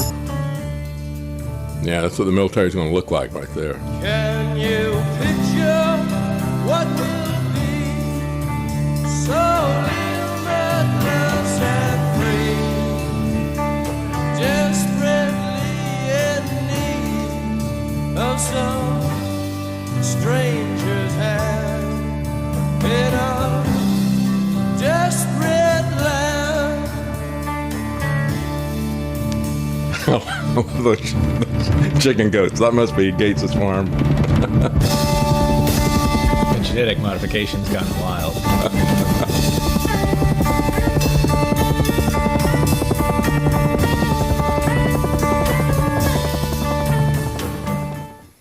Yeah, chicken goats. Now, do they lay eggs or give wool or both? How about that? So they're drumming up consent, and they've got an army of people using AI to drum this up, and people love that. It's red meat to them. So a campaign that Trump happily calls a war within. This is from Mediaite, which is left-wing in opposition to Trump. The quiet coup, how Trump is undermining democracy from within. America is not drifting towards authoritarianism. It has already arrived, quietly, bureaucratically, almost politely. And it's what the Trump supporters want. It's what they voted for. It really is what they voted for. After 2020, don't tell me that the people who voted for Trump, the influencers who supported him, didn't want this, because he did it already. The crowds, the chants, the carnival of grievance. That was just Act 1. Act 2, the show has moved backstage and the footlights are off. The machinery hums, and Trump, who once ruled by impulse, now governs through design. Well, the question is, we're going to talk about this in just a second, whose design? Is it his? Is it Peter Thiel's? Is it Curtis Yarvin? Is it the technocracy's design? Or the UN? He's learned how to run it. After 2 terms of cultural conditioning, the American public has been anesthetized by the permanent adrenaline of outrage. Every assault on legal norms and constitutional norms lands as deja vu. Now, he writes things like democratic norms. America is not a democracy. It's a republic. It's a constitutional republic with rules of law. That's what's being attacked here. He's not doing anything with the elections. What's being attacked is the Constitution, folks. That's what the left doesn't see. What once felt like a scandal now feels like weather, because it just keeps coming. The central project of Trump's second term is not ideological, but architectural, the systematic capture of the federal government. Very much like what FDR did in the last fourth turning. It's exactly what he's doing. And yet, the difference is, as much as FDR changed things, he had opposition within his own party saying, we agree with where you want to go, but the way you're doing it, we don't support. Because remember, this is back at a time when if they wanted to prohibit something like alcohol, they had enough respect for the Constitution and the rule of law that they would pass a constitutional amendment. No such thing exists anymore. Nobody cares about the rule of law. So Russ Voigt, the OMB director, is basically the chief mechanic of this new order. He invoked emergency powers to lay off thousands of civil servants. They're very friendly and Mediaite towards the bureaucrats. Entire agencies were hollowed out under the pretense of fiscal discipline. Inspectors general, ethics officers, policy staffers, those dull, indispensable sentinels of accountability were shown the door. I don't see them as sentinels of accountability. But what I think is dangerous here, and I said this when Elon Musk was using Doge to fire people and replace them with AI, what they're removing is the human factor. And when you remove the human factor and you automate the machinery of this, you are maximizing governance. You may be minimizing human headcount in government, and you may be get rid of a lot of people that the rest of us don't like the DMV or the federal equivalents of it in so many different areas of our life. But you're still at some level dealing with humans, and you may find somebody who has sympathy for what is happening to you, what they're doing to you. And they may also blow the whistle when they see things that are being done wrong. That is not going to happen once they automate it with AI. That's the key issue here. That's total governance. And it removes the human factor. It's the same reason that we talk about autonomous killing machines, right? We can have these undeclared, unjustified wars all the time, but what happens is when you got real soldiers out there, sometimes they'll come back and they'll tell you what's really going on. Some of them will. And that can be used to turn things around. Or maybe they won't follow the orders that they're given. That's not the case when you've got robotic machines that are going to be doing the killing. And that's not going to be the case when you've got robotic machines that are going to be doing the bureaucratic functions that the federal government doesn't have any authority for in the first place. So the Project 2025's design was to replace neutral expertise with partisan obedience, writes Mediaite. Well, I disagree. I don't think that the bureaucracy was expertise. Or neutral, for that matter. Or neutral, yeah. It was neutral to them because they were on the same side, but I didn't see expertise at all in that. But it is the demolition, and he got this right, the demolition of the constitutional balance between Congress and the executive, between law and loyalty. Power now emanates not from deliberation, but from decree. And I've said this myself from the very beginning. This is about setting up an autocracy, a dictatorship. He declares the emergency and then declares, now that it's an emergency, I can do whatever I want. It's just a little two-step formality there that's nonsense. Trump's deployment of federal forces in cities like Washington, Chicago, and Portland under the fiction of crime emergencies has normalized the sight of domestic militarization. That's a key part of this. This is just like he did with the lockdown stuff, right?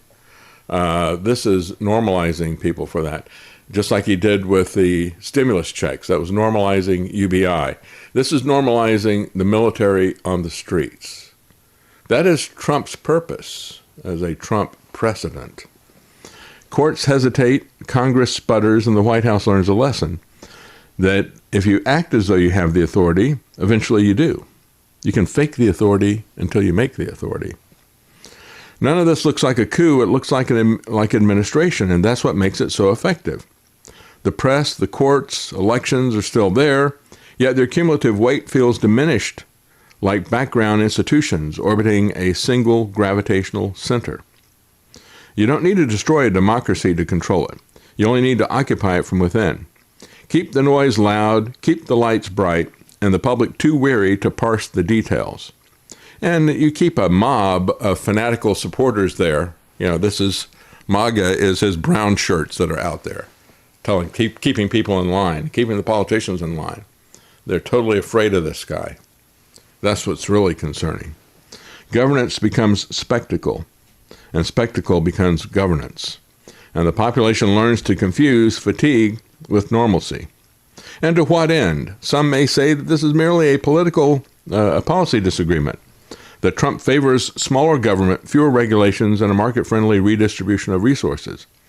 But the danger is not that the administration pursues conservative goals. It is how these policies are implemented, through emergency powers, through bureaucratic purges, and through centralized control. Power is being wielded to consolidate power and wealth, to bypass oversight, and to weaken the structural checks that make the American Republic resilient. And that's what Marjorie Taylor Greene was saying. She said this shouldn't be run for the benefit of your donors. And that's exactly what it's about. It's about consolidating power for Trump and consolidating wealth for Trump and his donors. This is destabilization. It is weaponizing government to serve extreme wealth accumulation. The logical consequences of such systemic enrichment is unrest, and if left unchecked, it may provoke revolutionary pressures. The stakes are nothing less than the preservation of the republic and the rule of law.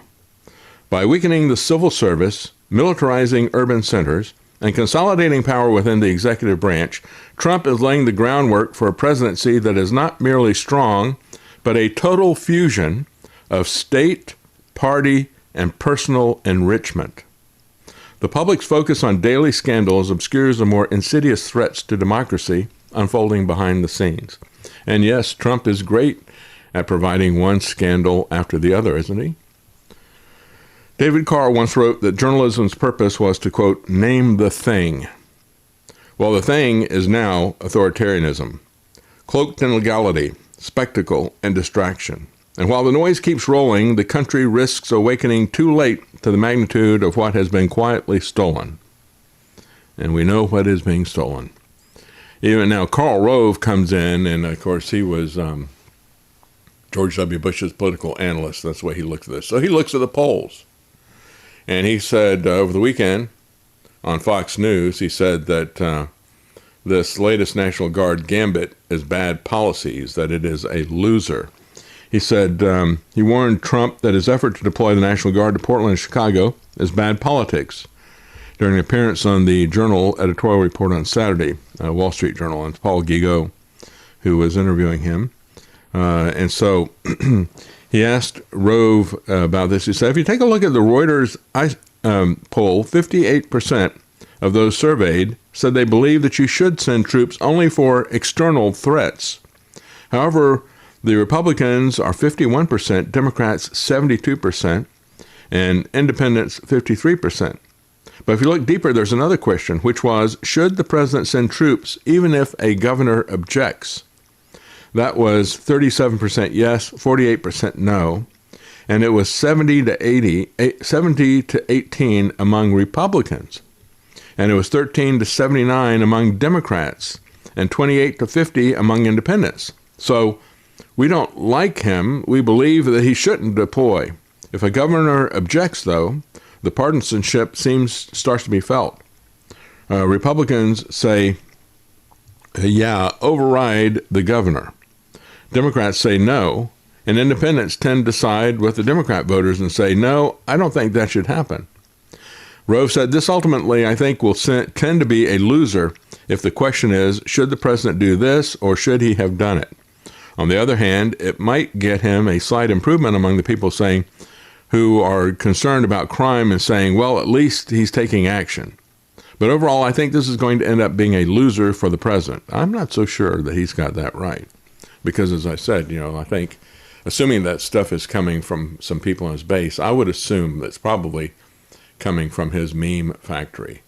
You know that the Republicans and the people around Trump are working on that very hard. And I think if we're seeing a lot of things like that, cheering police brutality, and that is, that video there was police brutality. Regardless of what you say to the police, you have a right to peacefully redress your grievances, and they don't have a right to retaliate to you. That is the wrong thing for the government to do. On January the 6th, that's what happened. A lot of people said, well, the police kicked this off. We were having a protest, and they started attacking people. Yeah, they understood it when it happened to them, but only when it happens to them do they understand it. They don't understand the principle involved because immediately they turn around and support this. Because regardless of who created that, you had 1.5 million people who liked that. He's making the case, and certainly his lawyers are in court, that these National Guard troops are there to protect federal buildings and to protect the ICE agents that are doing their job. Because you've got the governor and the mayor, the governor of Illinois, the mayor of Chicago, saying we're not going to cooperate with ICE.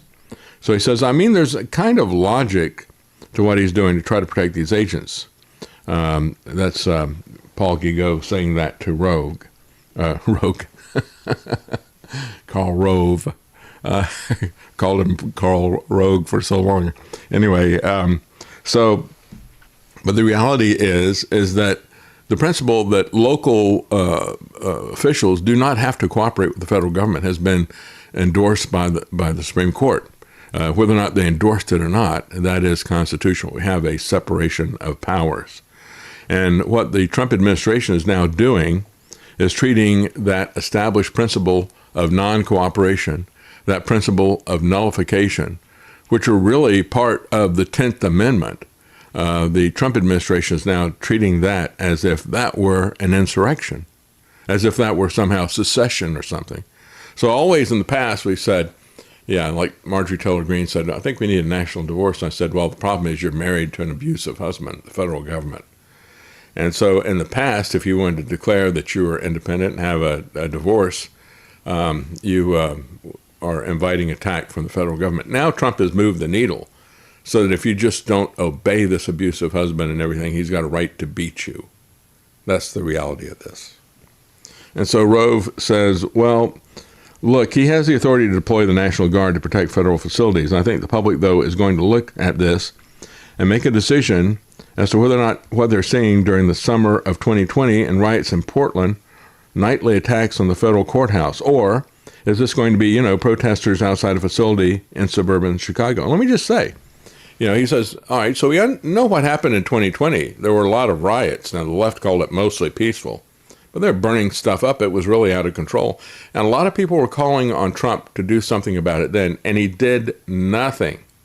So now we have something that is much there's nothing at all going on like that. This is just the usual stuff in Chicago or these big cities, usual crime, and that people there are content to live with because they don't want to change the government there or move out.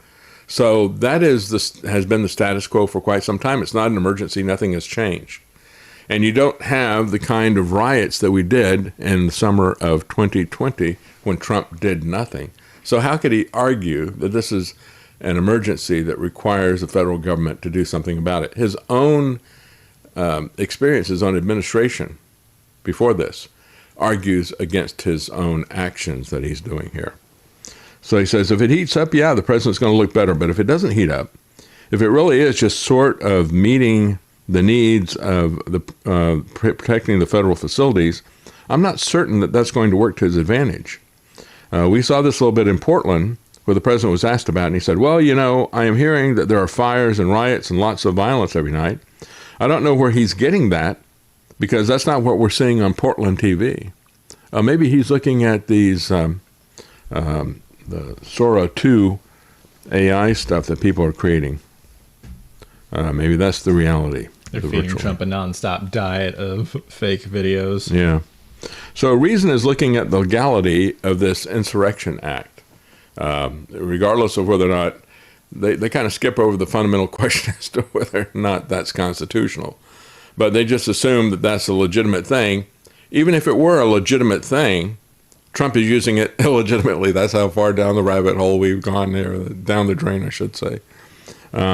He can resort to an alarmingly broad statute that gives him more discretion, even if the courts try to enforce limits on what he's doing with the military deployment. On Thursday, a federal judge temporarily blocked Trump's deployment of National Guard troops in Chicago, saying there's no credible evidence that conditions there meet the terms of the statute on which he was relying. That decision came less than a week after another federal judge issued a temporary restraining order against a similar deployment in Portland. Meanwhile, at a hearing on Thursday, in the latter case, a panel of the U.S. Court of Appeals for the Ninth Circuit Court seemed inclined to allow the Portland deployment. That's not good. That's especially not good because this is the Ninth Circuit Court. They typically are on the left, and of course they're politicized. It's not just their perspective on things. The law he is invoking, which is U.S. Code 12406, says the president may call into federal service members and units of the National Guard of any state in response to a foreign invasion, an actual or incipient rebellion against the federal government, or conditions in which he is unable to enforce federal law with regular forces. Trump says that those last two conditions exist in Portland and in Chicago. But if the courts get in Trump's way, he can always resort to the alarmingly broad Insurrection Act. Again, it's an act. It's not any act or laws that are put in by the Congress can be in violation of the Constitution. And I think it is in violation of the 10th Amendment. It gives them more discretion to deploy the military for law enforcement purposes. Trump says the courts have no role at all in reviewing his determination. That would leave him free to deploy the National Guard wherever and whenever he likes, regardless of the constraints imposed by Congress. I remember when Al Gore made the statement, "There's no controlling legal authority here." And that was borderline taken out of context, but it really was what he believed. But this is literally what Trump is saying over and over again. I can do whatever I want. You have no authority. I'm the only one with any authority, right? Congress doesn't have any authority. The courts don't have any authority. And the Constitution has no authority for Trump.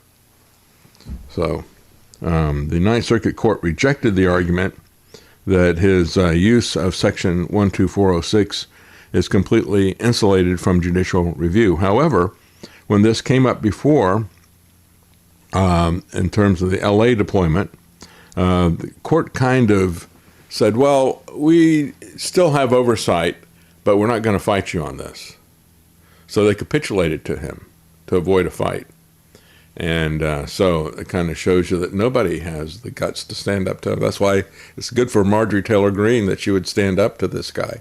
The courts are afraid of him. Certainly Mouse Johnson is afraid of him, the squeaker Mouse Johnson. Yeah, it's incredibly surprising for it to be Marjorie Taylor Greene that's actually standing up and saying something. Mm-hmm.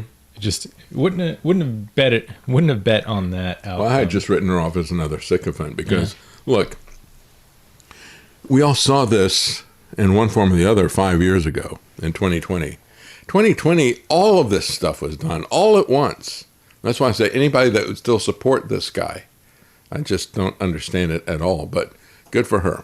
She has had enough, evidently, of this. Yeah, I don't know what it was that changed her mind, but after 2020, at minimum, you would have to look at it and go, okay, he is so incompetent and stupid that he's a massive threat and cannot be put back into office. Yeah. Well, that was the defense of a lot of these people. Well, it wasn't Trump, it was the deep state, and they were fooling him. And it's like, so you want this guy back? Then? Ah, good. A fool. Just what we need. I said, whether he's a fool or a tool or whether this is his idea, a tool of the technocrats. Anyway, applying the same test last Saturday, the U.S. District Judge Karen Immergut, who was appointed by Trump, concluded that Trump's assessment of the situation in Portland was, quote, simply untethered to the facts. Yes, as usually his statements are. From June 11th through June 25th, she acknowledged the protests at Portland's Immigration and Custom Enforcement building included violent behavior and required increased law enforcement presence. But since then, she noted, the protests have dwindled to 20 or fewer people and were generally peaceful, with only sporadic incidences of violence and disruptive behavior. But here's the key. It can be and should be addressed with normal law enforcement. It does not require the over-the-top response of sending in the military. By late September, when Trump decided the National Guard was necessary to protect war-ravaged Portland, that's his terms, from, quote, domestic terrorists, unquote, the situation was categorically different from the violent incidents that the government had described in L.A., she said. She noted that the government cited only 4 incidents of protesters clashing with federal officers in September, including the erection of a makeshift guillotine, flashlights, shown into the eyes of drivers at the ICE facility, and an online photograph of an unmarked ICE vehicle. Again, this is the kind of manufactured hysteria that we saw from the Biden administration about January the 6th. Instead of a guillotine, somebody put up a gallows with a hangman's noose in it. And, they use any pretense like this to escalate things. She said, while these incidents are inexcusable, they can be handled by regular law enforcement forces. She said, neither violence in a different state nor the more potential for future escalation can provide a colorable basis for invoking Section 12406. That argument, she said, would render meaningless the statute's, quote, extraordinary requirements, allowing the president to federalize one state's National Guard based on events in a different state or mere speculation about future events. During the Ninth Circuit Court's hearing on Thursday, one judge was notably skeptical of her reasoning. He said, applying that test to the Civil War, he said, I'm not sure that President Lincoln would have been able to bring in forces when he did, unless Lincoln acted immediately after the Confederate attack on Fort Sumter. Well, that would have been a good thing. Actually, if you go back and read Shelby Foote's history of the Civil War, he spent 20 years on that. And he, I think, is by far and away the best analysis of the Civil War. But he said that it was a deliberate provocation to make sure that he had the justification. He didn't want to be seen as the aggressor. And so it was a deliberate provocation. He had probed a lot of different places to go in and try to provoke the people, the different states that had seceded. And that he determined that South Carolina was the one that they were most likely to take a violent response to. So that's where he went. There's also the fact that it was a win-win. Either they do something about it and he gets justification, or he's able to build up enough troops there that, maybe he becomes the aggressor, but at that point it's just a flat out, I've got enough people here right now to conquer this area immediately. But I think it's interesting, too, that the judge goes back to the Civil War. Because that's what we're seeing here. It's a fourth turning. So what Trump is doing is structurally, he's doing what FDR did in the last fourth turning. And then with the military aspect of this, he's doing what Lincoln did in the fourth turning before that. What'd you say, Lance? Yeah, I was just going to say, it's also odd that he would point to this as though it were an argument in favor, saying that if this law had been passed, the Civil War wouldn't have happened, as though that's an argument the law not to be passed. Yeah, that's right. Yeah, your argument would have been, okay, things have de-escalated now, so we don't have to have a civil war. No, we want to have that civil war, right? So Immergut also rejected Trump's assertion that he was facing a rebellion or the danger of a rebellion in Portland. So yeah, it may not be this yet, but it's going to be that. And so I'm going to do this in anticipation of it becoming that. Here we have anticipatory invasion, I guess, which is the way we fight our wars, isn't it? It's like, well, they're not attacking us now, but they could. And if looks could kill, it would be us instead of them, right? So her analysis relied on Breyer's historically informed understanding of the term rebellion. She said, first, a rebellion must not only be violent, but must also be armed. Second, a rebellion must be organized. Third, a rebellion must be open and avowed. And fourth, a rebellion must be against the government as a whole, often with the aim of overthrowing the government rather than in opposition to a single law or issue. So applying that definition, the Trump-appointed judge, Immergut, concluded that the protests in Portland were not a rebellion, did not pose a danger of a rebellion, especially in the days leading up to the federalization of sending in the troops. So another judge, Chafin, this is not a judge, this is someone who's arguing the case, told the Ninth Circuit panel that the appropriate definition of rebellion is an open, organized, armed resistance to an established government or an attempt to change the government or the leader, usually through violence. And the Ninth Circuit Court, however, does not seem to be buying these arguments. On the same day that the Ninth Circuit considered the Portland deployment, a U.S. District Judge, April Perry, a Biden appointee, issued a temporary restraining order against the deployment in Illinois. Echoing Emmergut, who was appointed by Trump, Perry, who was appointed by Biden, said the Trump administration's perception of events, quote unquote, in the Chicago area is, quote, simply unreliable, unquote. She suggested that calling up the National Guard would, quote, only add fuel to the fire the defendants themselves have started. Well, that's what we see happening over and over again, isn't it? Yeah, this scenario and what you're saying reminded me of the Hitchhiker's Guide to the Galaxy quote about diplomacy and the stages of war. So it goes retribution, because I'm going to kill you because you killed my brother. Mm-hmm. Anticipation, I'm going to kill you because I killed your brother. And then there's diplomacy. I'm going to kill my brother and then kill you on the pretext that your brother did it. And it's just this, diplomacy is this web of nonsense. You've spun out so many lies and you're justifying everything based on it. Yeah, that's right. So Trump had a bizarre rant on social media about Biden in January 6th, screaming, "Do something," all uppercase.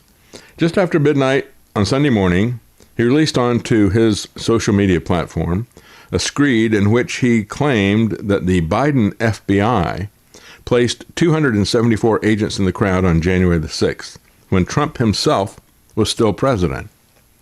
It wasn't the Biden FBI. And I've said this all along to the people, even the people who went to jail for years and were so excited that Trump finally pardoned them when he could have done it before they ever got harassed in the first place.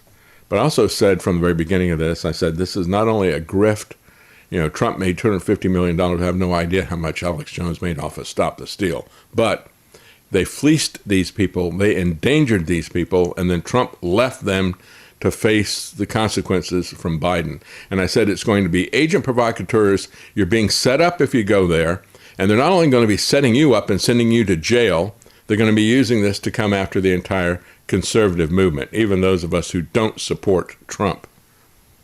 The president took to the social media site at the dead of night to write, uppercase, all uppercase, "The Biden FBI placed 274 agents in the crowd on January the 6th, unquote.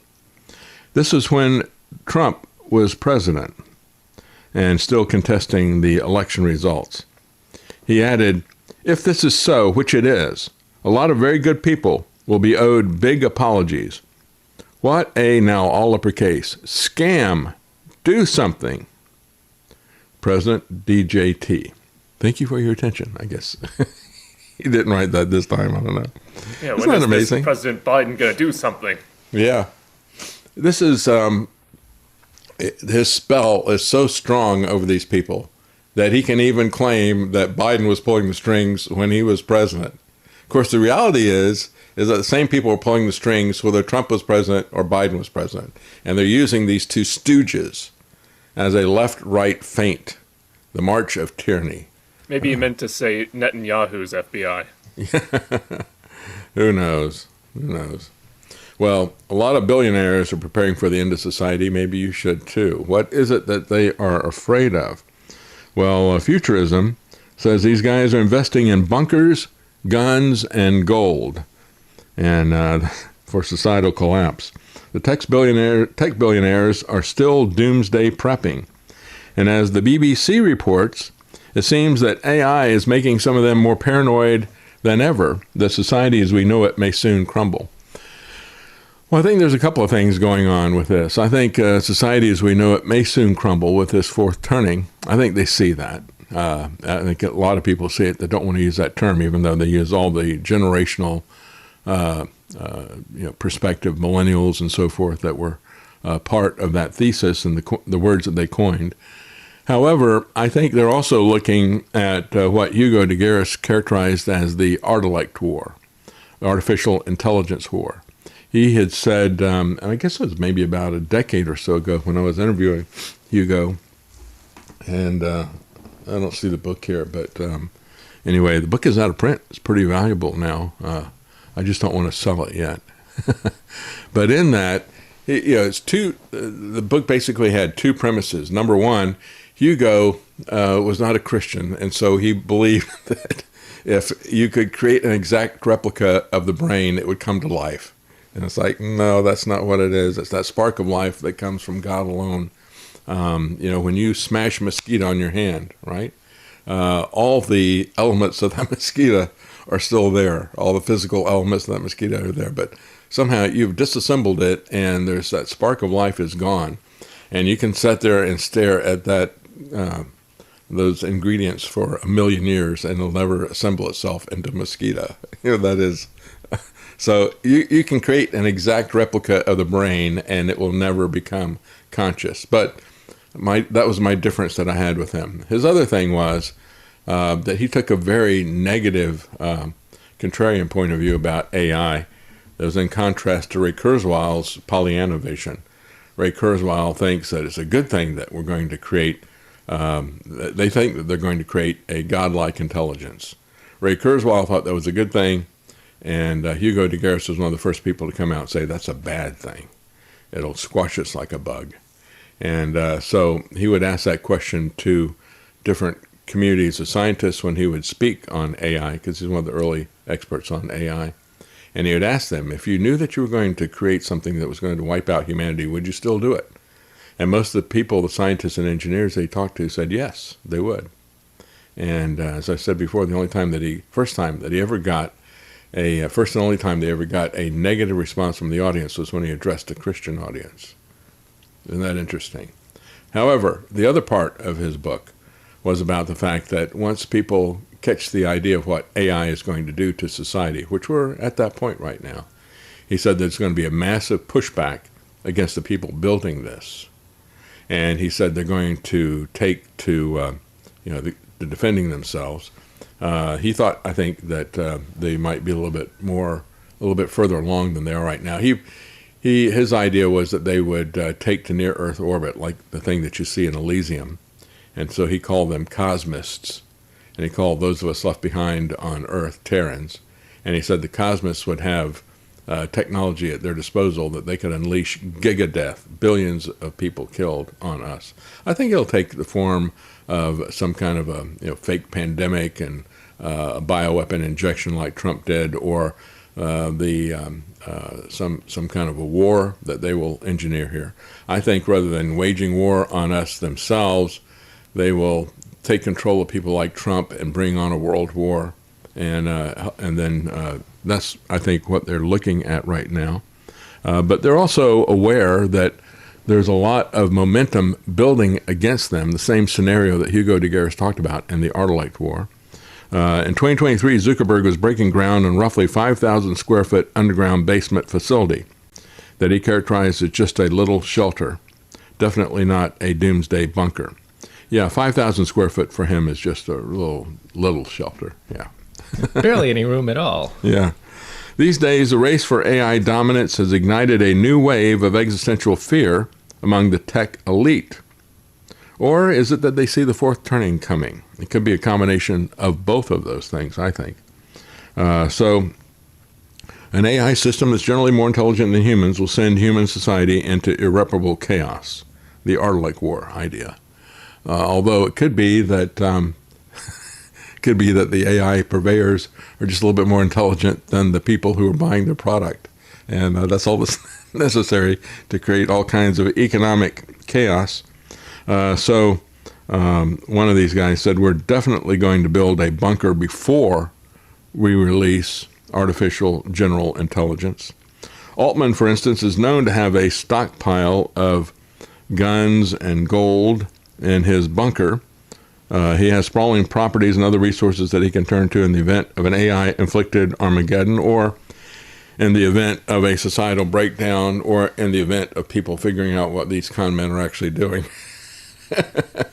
Remember, it was Bloomberg, when he was running for president, said, we're trying to take their jobs, and we got to figure out how we're going to stop them from coming after us with a guillotine. So we'll use universal basic income. And Trump was helping to set the precedent for that in 2020 with the stimulus checks as well. AI also doesn't have to be conscious or achieve human-level intelligence in order to create chaos in our social world. And in our financial world either. This AI bubble could do it all on its own. But where are these people really going? There's an excellent, very, very long article that we don't have the time to go into fully that's on the Free Thought Project that came from Unlimited Hangout. And the title of it is City-States Without Limits, Part 1. And this is about 40 or 50 pages long, and this is just Part 1. So I would I'm going to try to hit some of the high points here. But, you know, the interesting thing is when I was putting together that AI thing about Trump's apocalypse, there was one clip that I was going to use in it, and Lance looked at it and he says, no, it was basically a bunch of robots walking down an aisle with humans and cattle car type things reaching out with their hands. And I'll show you, it's what it looks like right here. Yeah, right there. And he said, no, I think what's going to happen is you're going to have people say, yeah, but I want deportations. That wasn't my idea with that. My idea with that was that that's the future for all of us. They want to lock us up in these cities. So they call them freedom cities, which is what Trump calls them, or they call them smart cities or 15-minute cities. They want to limit us into these different places and take everything from us. But I agreed with him. I said, yeah, that's going to undercut this because you've got so many people who say, well, I agree with the goals of deportation. And so because of that, I will go along with whatever means Trump uses. And I said, yeah, you're right. It's that far gone that people would actually say, no, I want that. Isn't that kind of concerning? It concerns me when I think about that. And I think he's absolutely right. I think that's the way people would interpret that. Well, the intention is for these city-states to form a patchwork of realms overseen by a regional balance of power and a global governance system, a multipolar world order. And so the Trump administration, along with these Silicon Valley oligarchs, are pushing for the construction of privatized city-states. This has been something that's been the dream of libertarians for a very long time. Going back to the 80s or 90s, there were people who wanted to do seasteading and get into international waters and create a floating city so they could get away from government. I share that impulse. I would love to get away from government myself. But when you look at the way these people are taking that basic impulse and they're shifting it, when you look at the statements from people like Curtis Yarvin, you start to see where this is maybe heading in a direction that we don't want to have as libertarians. New city-states, some of them being constructed from scratch, others being seeded into existing cities, go by many names. In the U.S., Trump has called them freedom cities. The UN refers to them as human settlements. The C40 people, that's the network that was started by Sadiq Khan and Michael Bloomberg, they call them 15-minute cities. The Global Parliament of Mayors refers to them as resilient cities, and the Charter Cities Institute calls them, unsurprisingly, charter cities. Some of these are already close to being completed as smart cities. Many of these new city-states, as yet undeclared, have been given independent jurisdiction with varying degrees of autonomy from the nation-states in which they reside. The most striking shared trait is their universal commitment to implement global governance policy initiatives. That's the Sustainable Development Goals that come from the UN. To this end, many nascent city-states have already joined city-based global governance networks. Some are currently being built in so-called special economic zones.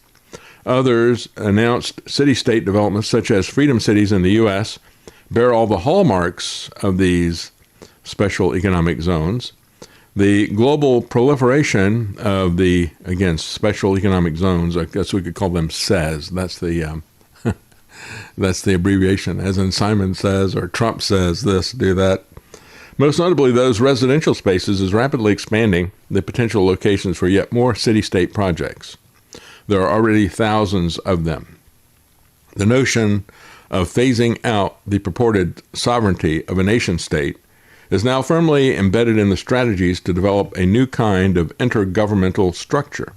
So in other words, rather than imposing this from the top down, they might give us this global governance from the bottom up by creating these different cities. And already, when you look at the cities, they've said, remember that Pentagon video that I played for you, they said, yeah, this is where the war is going to be in the future. You're going to have tremendous concentration of people.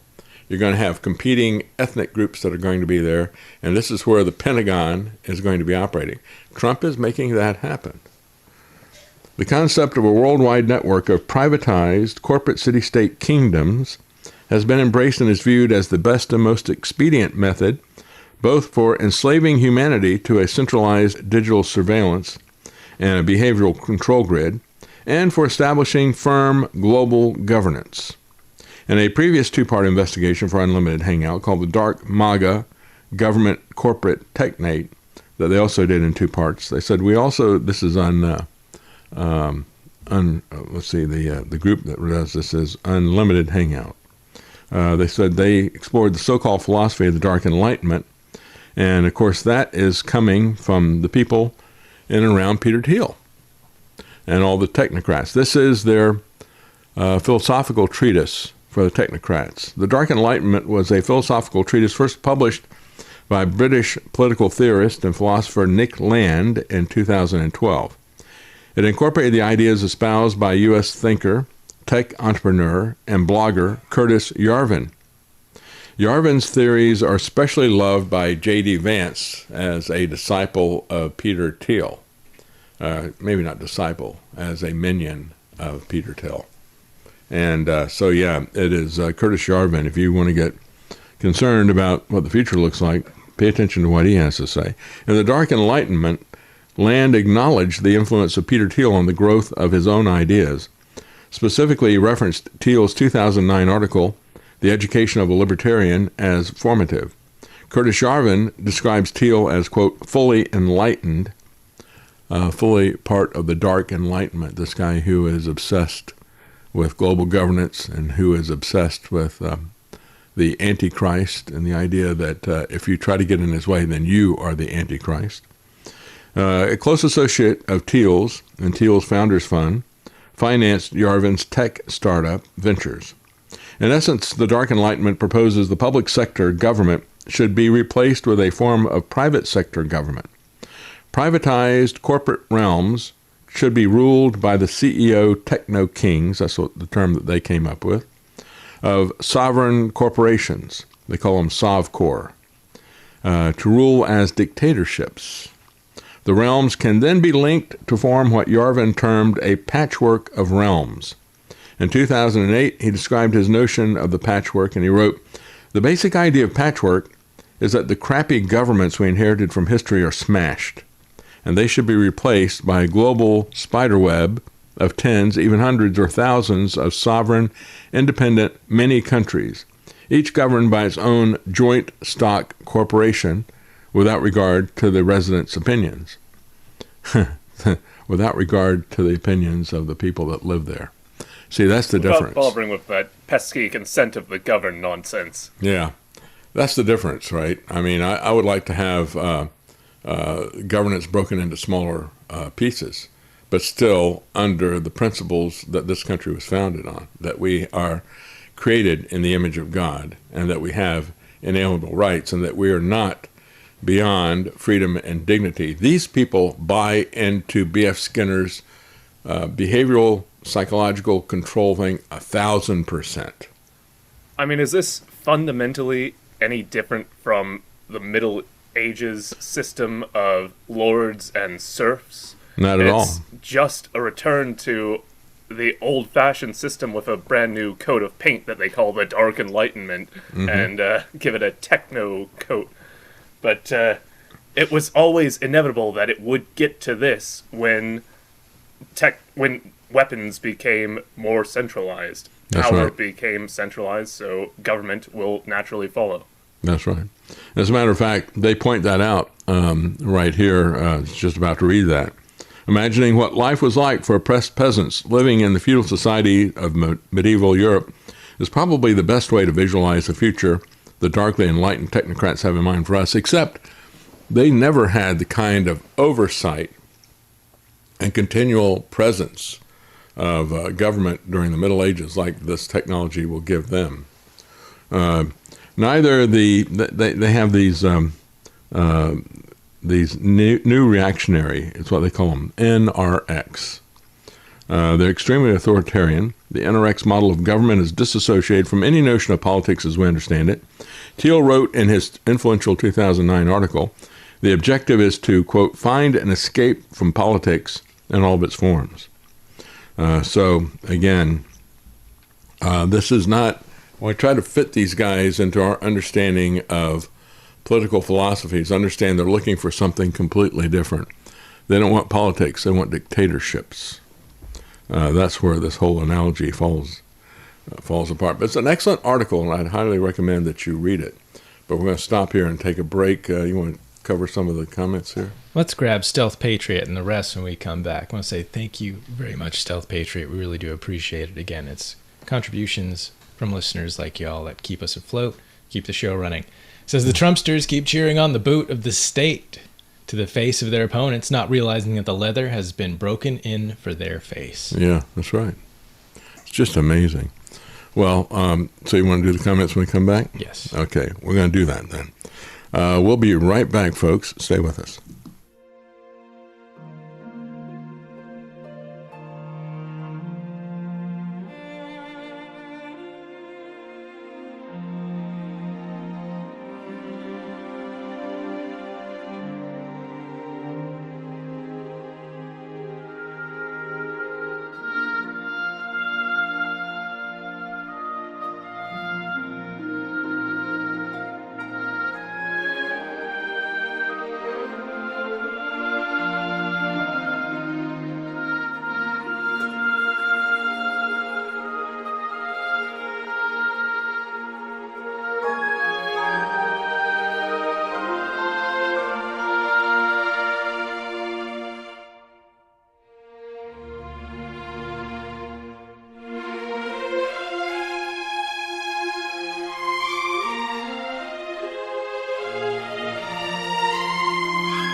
Defending the American dream.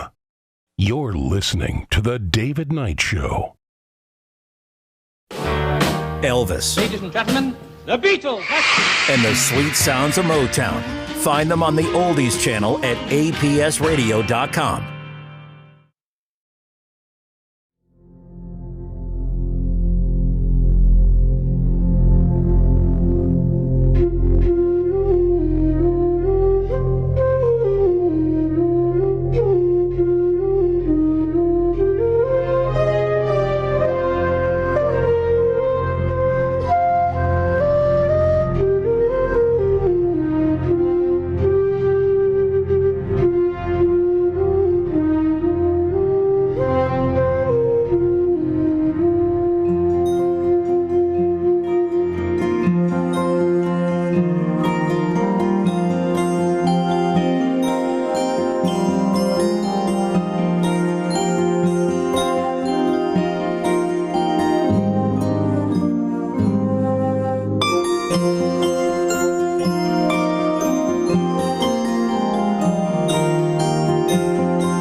analyzing the globalists' next move.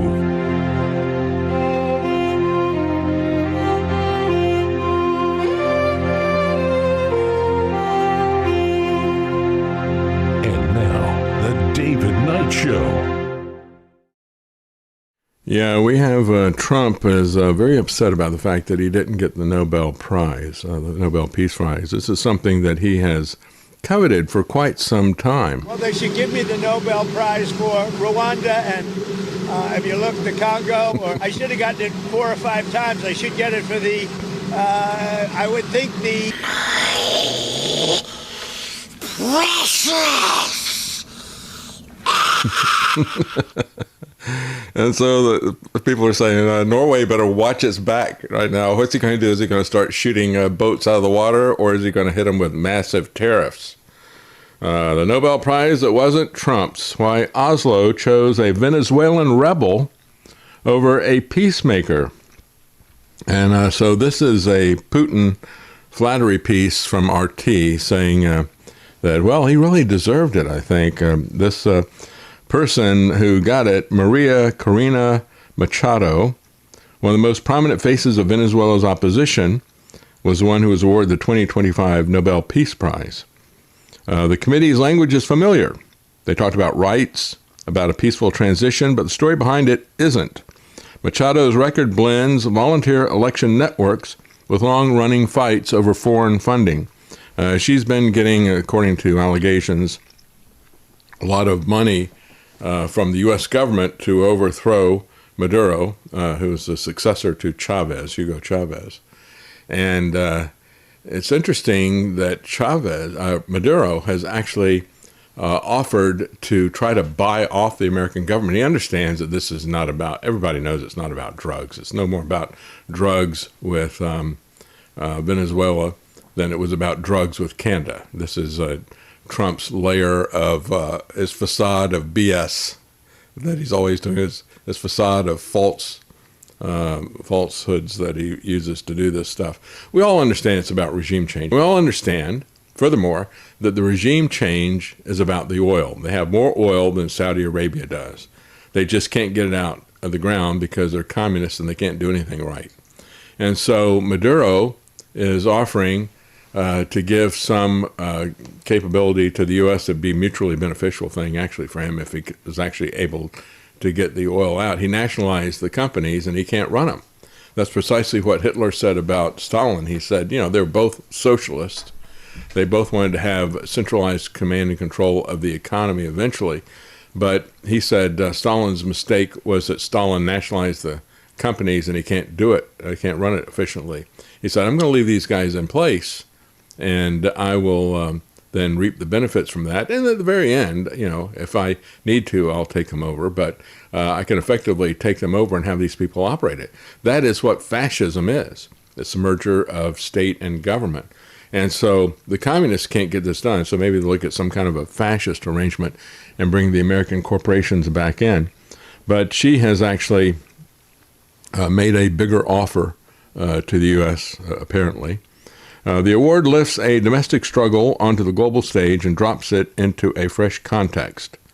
For much of the year, chatter about a Nobel Prize for Trump hung in the air, and the very idea of what counts as peacemaking is once again up for debate and everywhere. So really, Trump, you know, when he wants a Nobel Peace Prize, I mean, wouldn't you think this is a guy who, when he funds and supplies continuing wars in Gaza and in Ukraine, and then pretends that he's the negotiator who's bringing peace, who would have thought that that guy would not get the Nobel Prize? Who would have thought that a guy who is violating international law and blowing ships out of the water would not get the Nobel Peace Prize? Or we could look at Afghanistan. He wants to restart that can of worms in a fight over the Bagram base. Then we could talk about the bombing of Iran and all the rest of the things. I think he definitely deserves a Nobel Peace Prize, don't you? Maria Corina Machado is an engineer by training, one of the most recognizable figures in Venezuela's opposition over the past 2 decades.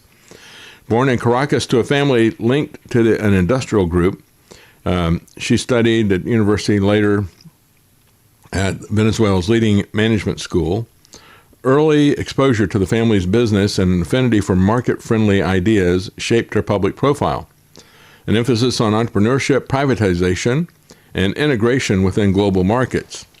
In 2002, she co-founded a civic platform that built volunteer networks to train election observers and to run parallel vote counts. Now, why would she do something like that? Well, it's because Smartmatic was created by a few cronies of Hugo Chavez. That's where they began in Venezuela, rigging elections for him. So what she did was she set this organization up, and they were going to run parallel vote counts because they knew that he was rigging the elections. And then Smartmatic got involved in one scandal after the other, accused of rigging elections in several different Mexican states, as well as Brazil, and a huge fight over Smartmatic rigging of elections in Philippines. This is all before any of this stuff happened in the U.S., which is why I don't understand that nobody ever talks about that. I was talking about that before any of this stuff happened with the 2020 election. And it's history, okay? And to say that that there was the people in all these different jurisdictions believed that Smartmatic had not been an honest broker of the elections is to make it an understatement. They've been accused of this everywhere. But if you do it here in the U.S., then supposedly you get sued or something. Well, we never got sued for that reporting because it's factual and historical. So that is when the first major controversy took hold. Authorities allege that the group received funding from U.S.-based organizations. Her supporters countered that the money supported legitimate civic initiatives, and from then on, every move that she made in politics was viewed through the lens of where to draw the line on outside assistance. So Maduro's only defense was to taint her by saying she was taking American money and subject to American influence. That same year, 2002, brought Venezuela's most dramatic recent upheaval, the brief ouster of Hugo Chavez. But he got back into power, and then he passed that on to Maduro.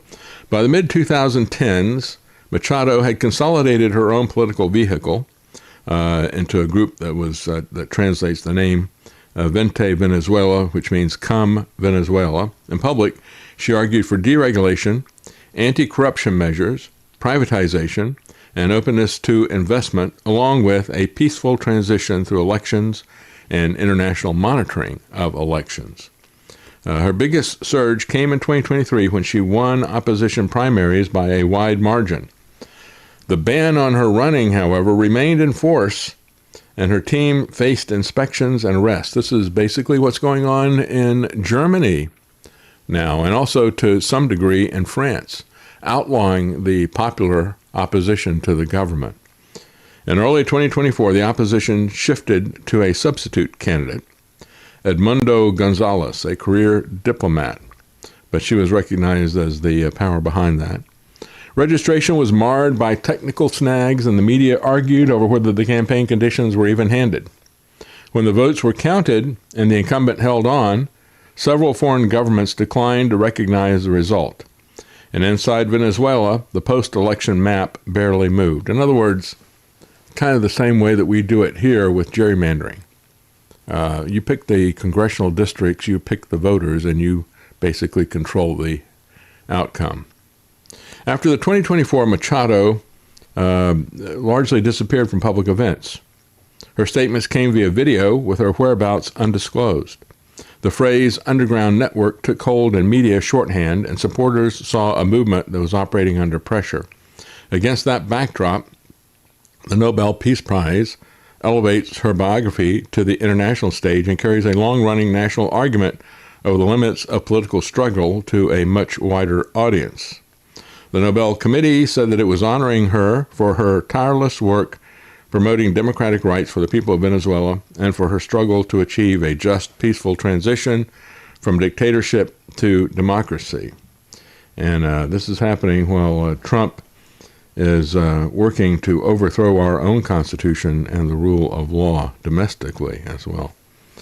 So within Venezuela, the same actions that Oslo calls peaceful resistance have been framed by officials as destabilization efforts supported from abroad. I think she got wind of the fact that after they rigged that election, she was the next thing to fall, so she disappeared. She has publicly voiced support for Washington's decision to combat Venezuelan drug cartels through military means. So she's by no means an honest broker. There is no Venezuelan drug cartel that is running. That is pure fiction from Trump. Absolute fiction. Her statement drew wide attention as it aligned her stance with the U.S. administration's tougher regional policy and blurred the boundary between domestic opposition and foreign strategy. So it may wind up to Trump's benefit, the fact that the Nobel Peace Prize was given to her. It'll give an aura or a facade of legitimacy to his regime change that he's involved in. For much of the year, Washington buzzed with talk of a Nobel Prize for Trump. The president himself didn't hide his ambition. He talked about it incessantly. As a matter of fact, even when he brought in all the generals and admirals from all over the world, he was telling them how much he deserved the Nobel Peace Prize. Of all the people, they would know better. Also, it's just, who cares? Yeah, he does. It's his ego. It's just so, again, petty. This is, you gotta bring me in the room. You gotta give me the little medal. You're gonna put the little gold star on my paper and tell me I'm being a good boy because I deserve it. That's right. It's such a petty, narcissistic, feed my ego. Yeah. Well, that's what he's about. That's why it really does define him. By late 2025, the Trump team listed 7 cases where U.S. diplomacy had helped halt or de-escalate conflicts. And the reality is that these people in all these different areas say that he didn't have anything to do with it. As a matter of fact, I didn't play it for you because it was hard to hear, but you could kind of hear it if you really dialed it up and tuned it in. It was an official from Azerbaijan who was talking to Macron when Trump was addressing the UN, and the two of them were laughing about Trump's claim that he brought peace to Armenia and Azerbaijan. They were laughing at him at the UN over this claim. So the Nobel deadline fell on January the 31st, just 11 days after his inauguration, meaning that most of his achievements, quote unquote, were technically ineligible. But that didn't stop his backers. Several world leaders and families of Israeli hostages publicly endorsed his nomination. And again, this is sycophantic currying of favor and flattering him. The fact that he claims to have stopped 7 wars. White House Communication Director wrote on X, President Trump will continue making peace deals, ending wars, and saving lives as he continues to send bombs to Ukraine and Israel. Yeah. The Nobel Committee proved that they place politics over peace. And the Trump White House has proved that it is completely detached from reality, but not from Trump's ego. He wanted the prize too openly, said one person. There's an unwritten rule. The more you campaign for it, the less likely you are to get it. I can just imagine if he did get it. He'd get up and he'd probably do that Sally Fields thing. You love me. You really love me. It was parodied in The Mask with Jim Carrey. Jim Carrey, yeah. Yeah, I mean, part of it is no one likes a striver. No one likes someone that sits there and is like, I've got to have it. You've got to give it to me. I need this. Well, ambition used to be a strong disqualifier for office in America. As a matter of fact, that was the chief criticism of Lincoln, was that he was too ambitious. And now all of our politicians don't try to hide their ambition. You know, it used to be in the past, you would wait and say, well, you'd at least try to keep the pretense that you were reluctantly pushed into this race, and you were not running for office, you were standing for office. Now these people are desperately running. Sprinting for it. That's why they're driving Ferraris that were paid for by foreign corporations and governments. So August 8th, Trump mediated the signing of an historic peace agreement between Armenia and Azerbaijan at the White House, formally ending their decades-long conflict over Nagorno-Karabakh and establishing normalized relations. Although neither nation has ratified it. This for show. In May 2025, Trump claimed credit for brokering a ceasefire between India and Pakistan, though India maintains that the truce was achieved directly through bilateral military channels without any third-party involvement, and that would include Trump. And then there's no mention of the fact that he threatens to restart the Afghanistan war over Bagram Air Force Base in Afghanistan. So, again, these 7 things are just as fraudulent as his claims about insurrection and rebellion in the U.S. Look out, Norway. The Nobel snub for Trump leads to concerns. Will he bomb them? Will he assassinate some leaders? Will he impose confiscatory tariffs on them? Norway is bracing for Trump's reaction if he does not win the Nobel Prize, said The Guardian. Again, The Guardian is not necessarily your most reliable source in terms of Trump. They hate him incessantly, and they let that take over their judgment, stating that the U.S. president may impose tariffs, demand higher NATO contributions, or even declare Norway to be an enemy, according to reports in The Guardian. But one user said, how dare them? Tariffs on Norway is now unstoppable. But he could also hurt them in many different economic ways. And so this is from Judge Napolitano, Andrew Napolitano. And it is titled, When Presidents Kill. And let's just understand that's what these guys are about. It's what Obama was about. It's what Bush was about. Both of them. It's what Trump is about. Clinton, all of them. You know, was it worth it to kill 500,000 kids with sanctions? Oh, yeah, it was. But what Napolitano is talking about here is even more direct action, which Trump is very proud of. During the past 6 weeks, Trump has ordered the U.S. troops to attack and destroy 4 speedboats in the Caribbean Sea, 1,500 miles from the U.S. The president revealed that the attacks were conducted without warning, were intended not to stop, but to kill all persons on board, and that they succeeded in their missions. He apparently believes that because these folks are presumably foreigners, that they have no rights, and that he must honor and may that they have no rights that he has to honor, and that he may freely kill them. As far as we know, none of these nameless, faceless persons was charged or convicted of any federal crime. We don't know if any of them were Americans, but we do know that all of them were extrajudicially executed. And I've had, people even on this program leave comments and saying, don't talk to me about rights for foreigners. Well, what we're talking about are rights. The concept of rights in America are based on the idea that we are created in the image of God. And guess what? People who don't have U.S. citizenship are created in the image of God. And if we allow our government to kill people created in the image of God, they will eventually kill you without any judicial process as well. Can the president legally do this? In a word, no. Here's the backstory. The Constitution was ratified to establish federal powers and to limit them. Congress is established to write the laws and to declare war. The president is established to enforce the laws that Congress has written and to be commander-in-chief of the armed forces if they have declared a war. Restraints are imposed on both. Congress may only enact legislation in the 16 discrete areas of governance articulated in the Constitution, and it may only legislate subject to all persons' natural rights identified and articulated in the Bill of Rights. The president may only enforce the laws that Congress has written. He cannot craft his own. And he may employ the military only in defense of a real imminent-style attack or to fight wars that Congress has declared. The Fifth Amendment assures that no person's life, liberty, or property may be taken without due process of law.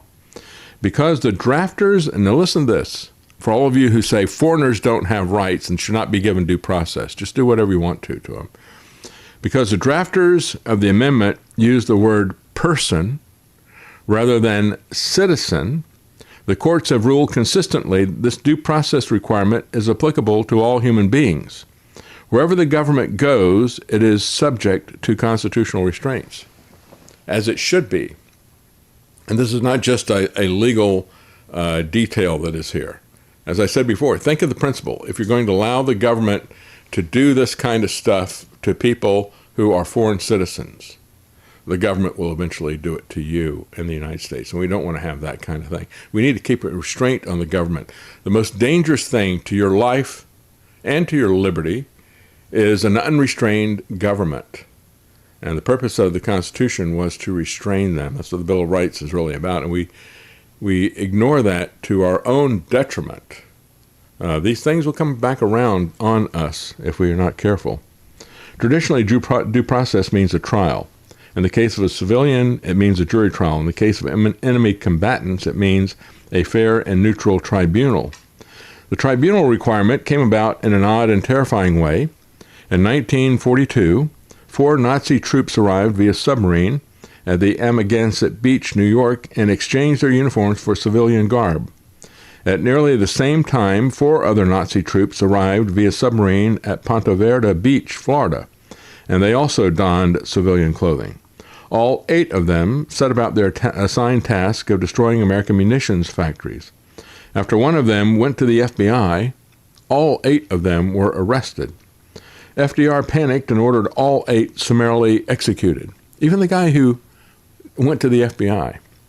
When 2 of the 8 protested in perfect English that they were born in the U.S., and their protest proved to be accurate, FDR decided to appoint a counsel for all of them and to hold a trial. At trial, all 8 were convicted of attempting sabotage behind enemy lines, even including the guy who became an informant. That is a war crime. And the Supreme Court quickly returned to Washington from its summer vacation and unanimously upheld the convictions. By the time the court issued its formal opinion, however, 6 of the 8 had already been executed. They didn't wait for the Supreme Court to weigh in on this. The 2 Americans were sentenced to life in prison, and it's not clear as to whether or not the informant was an American or not. Their sentences were commuted 5 years later by Harry Truman when the war ended. The linchpin to all of this was FDR's decision to appoint counsel and to have a trial. The Supreme Court made it clear that even unlawful enemy combatants, those out of uniform and not on a recognized battlefield, are entitled to due process. But for the trial afforded to the Nazi saboteurs, it would not have permitted their executions. So this jurisprudence was essentially followed in 3 Supreme Court cases involving foreign persons whom the George W. Bush administration had arrested and characterized as enemy combatants and detained in Gitmo. In wartime, U.S. troops can lawfully kill enemy troops that are engaged in violence against them. But pursuant to these Supreme Court cases, the UN Charter and the treaty that the U.S. wrote, as well as the International Covenant on Civil and Political Rights, another treaty that the U.S. wrote, if combatants are not engaged in violence, they may not be harmed, but only arrested. All this presumes that Congress has in fact declared war on the country or the group from which the combatants come from, and that hasn't happened since December 8, 1941. Now, back to Trump ordering the military to kill foreigners in the Caribbean. International law provides for stopping ships engaged in violence in international waters. It also provides for stopping and searching ships with probable cause for the search in U.S. territorial waters. But no law permits, and the prevailing judicial jurisprudence deriving from the Constitution and federal statutes absolutely prohibits the summary murder of folks not engaged in violence on the high seas or anywhere else. And this is not just Judge Napolitano saying this. This has been said by the chief judges of the military in various administrations, both Democrat and Republican, have come out and opposed this and said this is an international war crime, what Trump is doing. The Attorney General has reluctantly revealed the existence of a legal memorandum purporting to justify Trump's orders and the military's killings. But she insisted that the memorandum is classified. So think about this. She says, Pam Bondi, again, I agree with the assessment, perhaps the worst attorney general of my life, is now saying that, well, there may not be any legal authority for this, but as attorney general, I've given him a memorandum that allows him to do this. But you can't see it because it's classified and it's secret.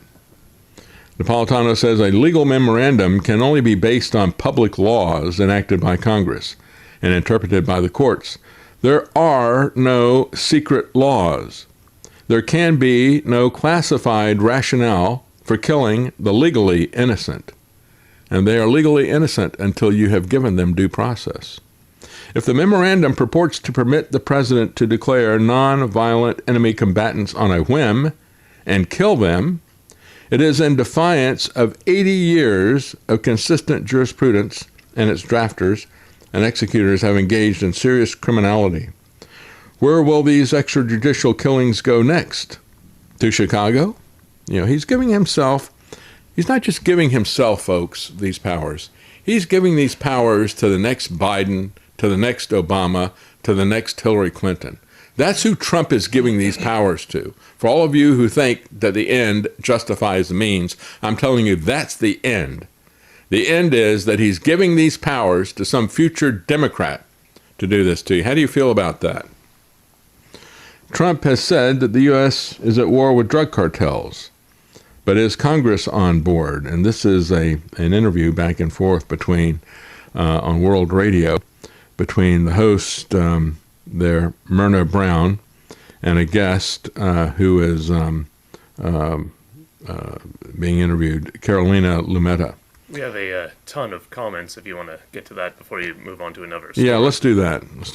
Thank you. Go ahead, Travis. That's right. Jim's7, thank you very much. We appreciate it. It says, whatever happened to Greenland, the first smokescreen of the 47 admin? Well, yeah, I'd play my little Greenland thing there, but that's got Charlie Kirk singing in it, so I imagine I would be arrested and put in Gitmo for putting that up now. My own personal conspiracy theory is Greenland doesn't exist. It never existed at all. It's just a useful tool they trot out every once in a while to make you think there's a Greenland. Well, it's a lie. Greenland is covered in ice. It's Iceland that's green. Yeah. Greenland is covered in ice, and Iceland is very nice. Yeah. Real Jason Barker. COVID lockdown shut down small businesses, and the tariffs are now going for the medium-sized producers. It's a 1-2 punch for consolidation. Yep. Going to make sure there's no businesses left aside from the major players. Nibiru 2029. Once Bill Gates has stolen enough farmland, the only food being produced will be coming out of Bill Gates' bug factories. Yes. You will eat the bugs. Jerry Alatalo. Many stock market experts have called for banning Wall Street bets, shorts, puts, etc., which only win when particular companies' stocks decrease in value. Yeah, it's those stocks, puts and shorts and things like that turn it into a gambling market. If you think of it as investing in a company that you think is going to grow, then you don't really understand how this whole system works. So that's the shorts and the puts that turn it into a casino. Real Jason Barker says, I do land, guns, ammo, food, seeds, etc. Skills are a great investment as well. Hand tools, ammo, reload setup. There are many ways to set yourself up outside the dollar. Pray about it and God will let you know what to do. Yes. Yeah. Guard Goldsmith says, great point, Travis. That's one of the mistakes my family made early with collectible coins. The collectible side shuts down when the economy tanks, so it's better to buy the metals or junk silver. Yeah. Nibiru 2029. Bush Reagan's 1979-1980 campaign slogan was, let's make America great again. Trump's nothing more than a plagiarizing grifter. He's too lazy to even make his own I was slogan. Absolutely amazed when he ran the first time. I said, how in the world can he try to copyright that, right? Because he was suing people with that merchandise stuff. So that's other people have said that for the longest time. Yeah. Stealth Patriot says, invest in a lot of lead. That's right. Make sure that you are able to protect yourself. You want to be able to defend yourself, and you want to know how to do that. You can get the Civil Defense Manual Volumes 1 and 2 at jacklawsonbooks.com. It'll teach you not just about defending yourself, but how to prepare, find water, find food, that sort of thing, and work as a community. So Civil Defense Manual, jacklawsonbooks.com. Yes. Trucker Chris for the win. Imagine laws that prevent any AIPAC-funded candidates being allowed to participate in electoral politics. Well, anybody that tried to put forward that law would get shot. Yeah, listen, along that line, I've got a thing about AIPAC actually using barcodes for politicians. Initially, I resented the fact that there was no appreciation for nuance. Like if you asked any questions about any decision of the Israeli government in any place regarding settlements, regarding Gaza, whatever, you were like, you had deviated from the script. And I just, in any policy area, I had resentment over that. And then I saw the way the AIPAC worked, and that was weird for like a country lawyer like me. I remember my first APAC reception, and like your fundraiser tells you have to go, and your chief of staff tells you have to go, your committee chairman all tell you have to go, and you get there and you wear this name badge, and I remember there's a QR code on it.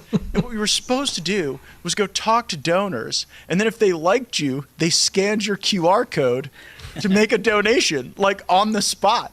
And so can you just imagine how demoralizing that is to like be told that your job for the next several hours to go chat people up, hoping they would scan you like a can of tomato soup on the way out of the meeting. I mean, it's literally purchasing. Right. And so I saw that and I was like, wow, that is so freaking weird. And then now you know why he didn't make it into the administration, because I guess they didn't scan his barcode or whatever at APAC enough. Yeah. Isn't that amazing? Weird, demoralizing. These aren't the words I would use. Disgusting, repulsive. Yeah. These are more what describe this act of open corruption. Yeah, the that's right. Convenience market to buy politicians. Well, I've said for the longest time that the politicians ought to be forced to dress like NASCAR drivers, where your sponsors are listed on your uniform, right? That your suit should be all over that, and who's paying for it. But this is a step beyond that. I'm literally a can of soup that they're going to buy if they like it. If I make enough promises for what I'll do for Israel, then they send me the money. I'm just imagining, a Jewish couple. Would you like anything from the store on my way home? Pick me up a senator too. Yeah. And of course, the one time black. we saw someone trying to push back on something similar to this was Frank Nicely trying to prevent out-of-state money coming into state elections. Yeah. And, of course, that didn't get passed, and then he had a massive amount of out-of-state money flooding in, supporting his opponent in the next election. Yeah, if you go against the corruption goes against you. That's how it works. Mm-hmm. And then you are then a former politician, so... You don't get to last long if you're a man of integrity. That's right. Chev Ken says, "No queso, no cheese?" ? Yeah, that's the joke. I don't understand how that's supposed to be funny. I guess it's just like they're stupid. Ha ha. No comprendo. Yeah. Sí, no comprende. Gardner Goldsmith. So they are saying no cheese, no cheese. Leave it to MAGA to lumber through even on AI production. Yeah, that's. Yeah. I truly do not understand how it's supposed to be humorous. The real Octo-spook. It is all chipping away at rights in the war on American citizens. We can only expect more. Mm-hmm. Yeah.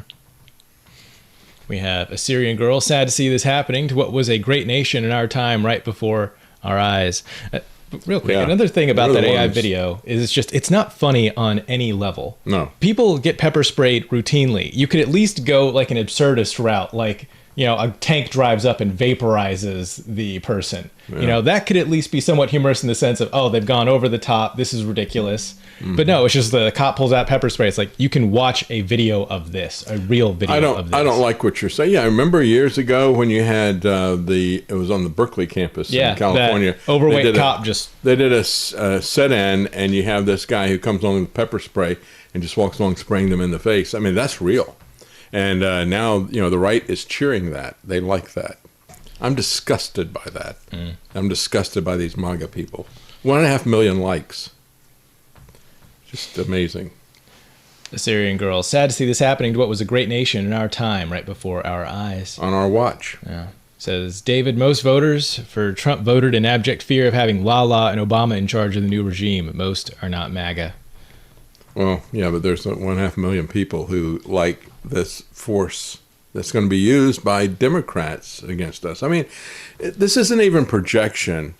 We've already seen this happen with January the 6th. These people will never learn. The ones that it happened to are cheering this on to have it happen again. Yeah. Yeah, and I bring this up frequently, and whenever I mention it, I always see comments pushing back against it, but we need to get rid of first past the post voting. That's what causes this whole thing. It was, oh, well, they were just voting because they didn't want to have Lala in. That would be even worse, because, it's down to the two of them. With ranked choice, I see comments whenever I mention it saying, oh, it's easier to rig. Thing is, there are just elections that are ranked choice, so it's possible to do it. And they are already rigging the first past the post. So it's not like that's going to prevent Well, and the rigging, Lance, starts not with the voting, not with counting the votes. The rigging begins with ballot access. I can tell you, fighting that. They do everything they can to keep you out of the ballots. If they can't keep you off the ballots, then they keep you out of the debates, and they don't have debates, which is what we saw with Trump this last time. Democrats inoculated him against any criticism from fellow Republicans. He didn't have to go to the debates because, he was unfairly being attacked by them, and he was unfairly attacked by them. So what? What did he do to us in 2020? That's the thing. I look at it, and I understand people voting in fear against Lala and Biden and that type of thing. But let me say that I think that the most dangerous person is the person who gets behind you in order to stab you in the back.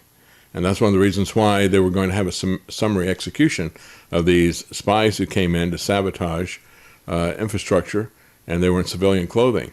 Spies are killed right away. Soldiers in uniform, we try to have, along with the Geneva Convention, we try to accommodate them because they're coming at you in a uniform, and so we treat them in a different way than we treat spies. And I consider the people who stabbed us in the back, Trump and all of his people in 2020, I consider them to be saboteurs and spies, not enemy combatants. The Democrats are enemy combatants. And yeah, they ought to be shot on the battlefield, but the more dangerous columns that are out there is the fifth column that's inside the city. It's not the four columns that are coming at you, but it's the fifth column that's inside the city that you think is on your side. That's the problem with Trump.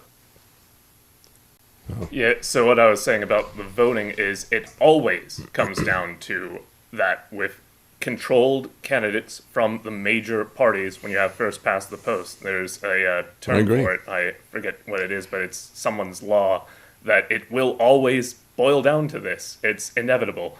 There's an even better style of voting called, I believe it's approval voting, where you just give each candidate up to a certain number of points and then just total up the points, which would be just as easy to do, tally up the votes as the existing first past the post.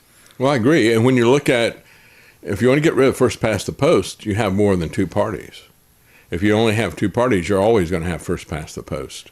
But first past the post means that it will always be down to two parties, because if you have a third party, then it's going to, everyone who would vote for that are instead going to vote for the one that's more likely to win of the two big parties. They don't want to split the vote. You have to make sure that they've got a majority. And so that's what you see in a parliamentary system where they allow multiple parties. We don't allow multiple parties here in the United States. The Democrats and Republicans have got so much power and corruption that they shut that down a long, long time ago in America. But if you got multiple parties, whoever wins has to put together a coalition government. And so there's some restraint on that. But yeah, let's go ahead and finish these. Nibiru 2029. Throughout history, every 80 to 90 years has been a great human culling on the planet. The last was in the 1940s. Do the math. Mm-hmm. Tunnel Lord 1337. It is also saying that your speech can be silenced when they support those AI videos. That's right. Audi MRR. MAGA cultists are cheering on martial law for themselves. They'll get it. I'm Marty, says DK. Will that Chipocalypse vid be uploaded separately so it can be copied and pasted? Yeah, you should post that on Twitter. I will. Yeah, we'll put that up on Twitter after the show. Yeah.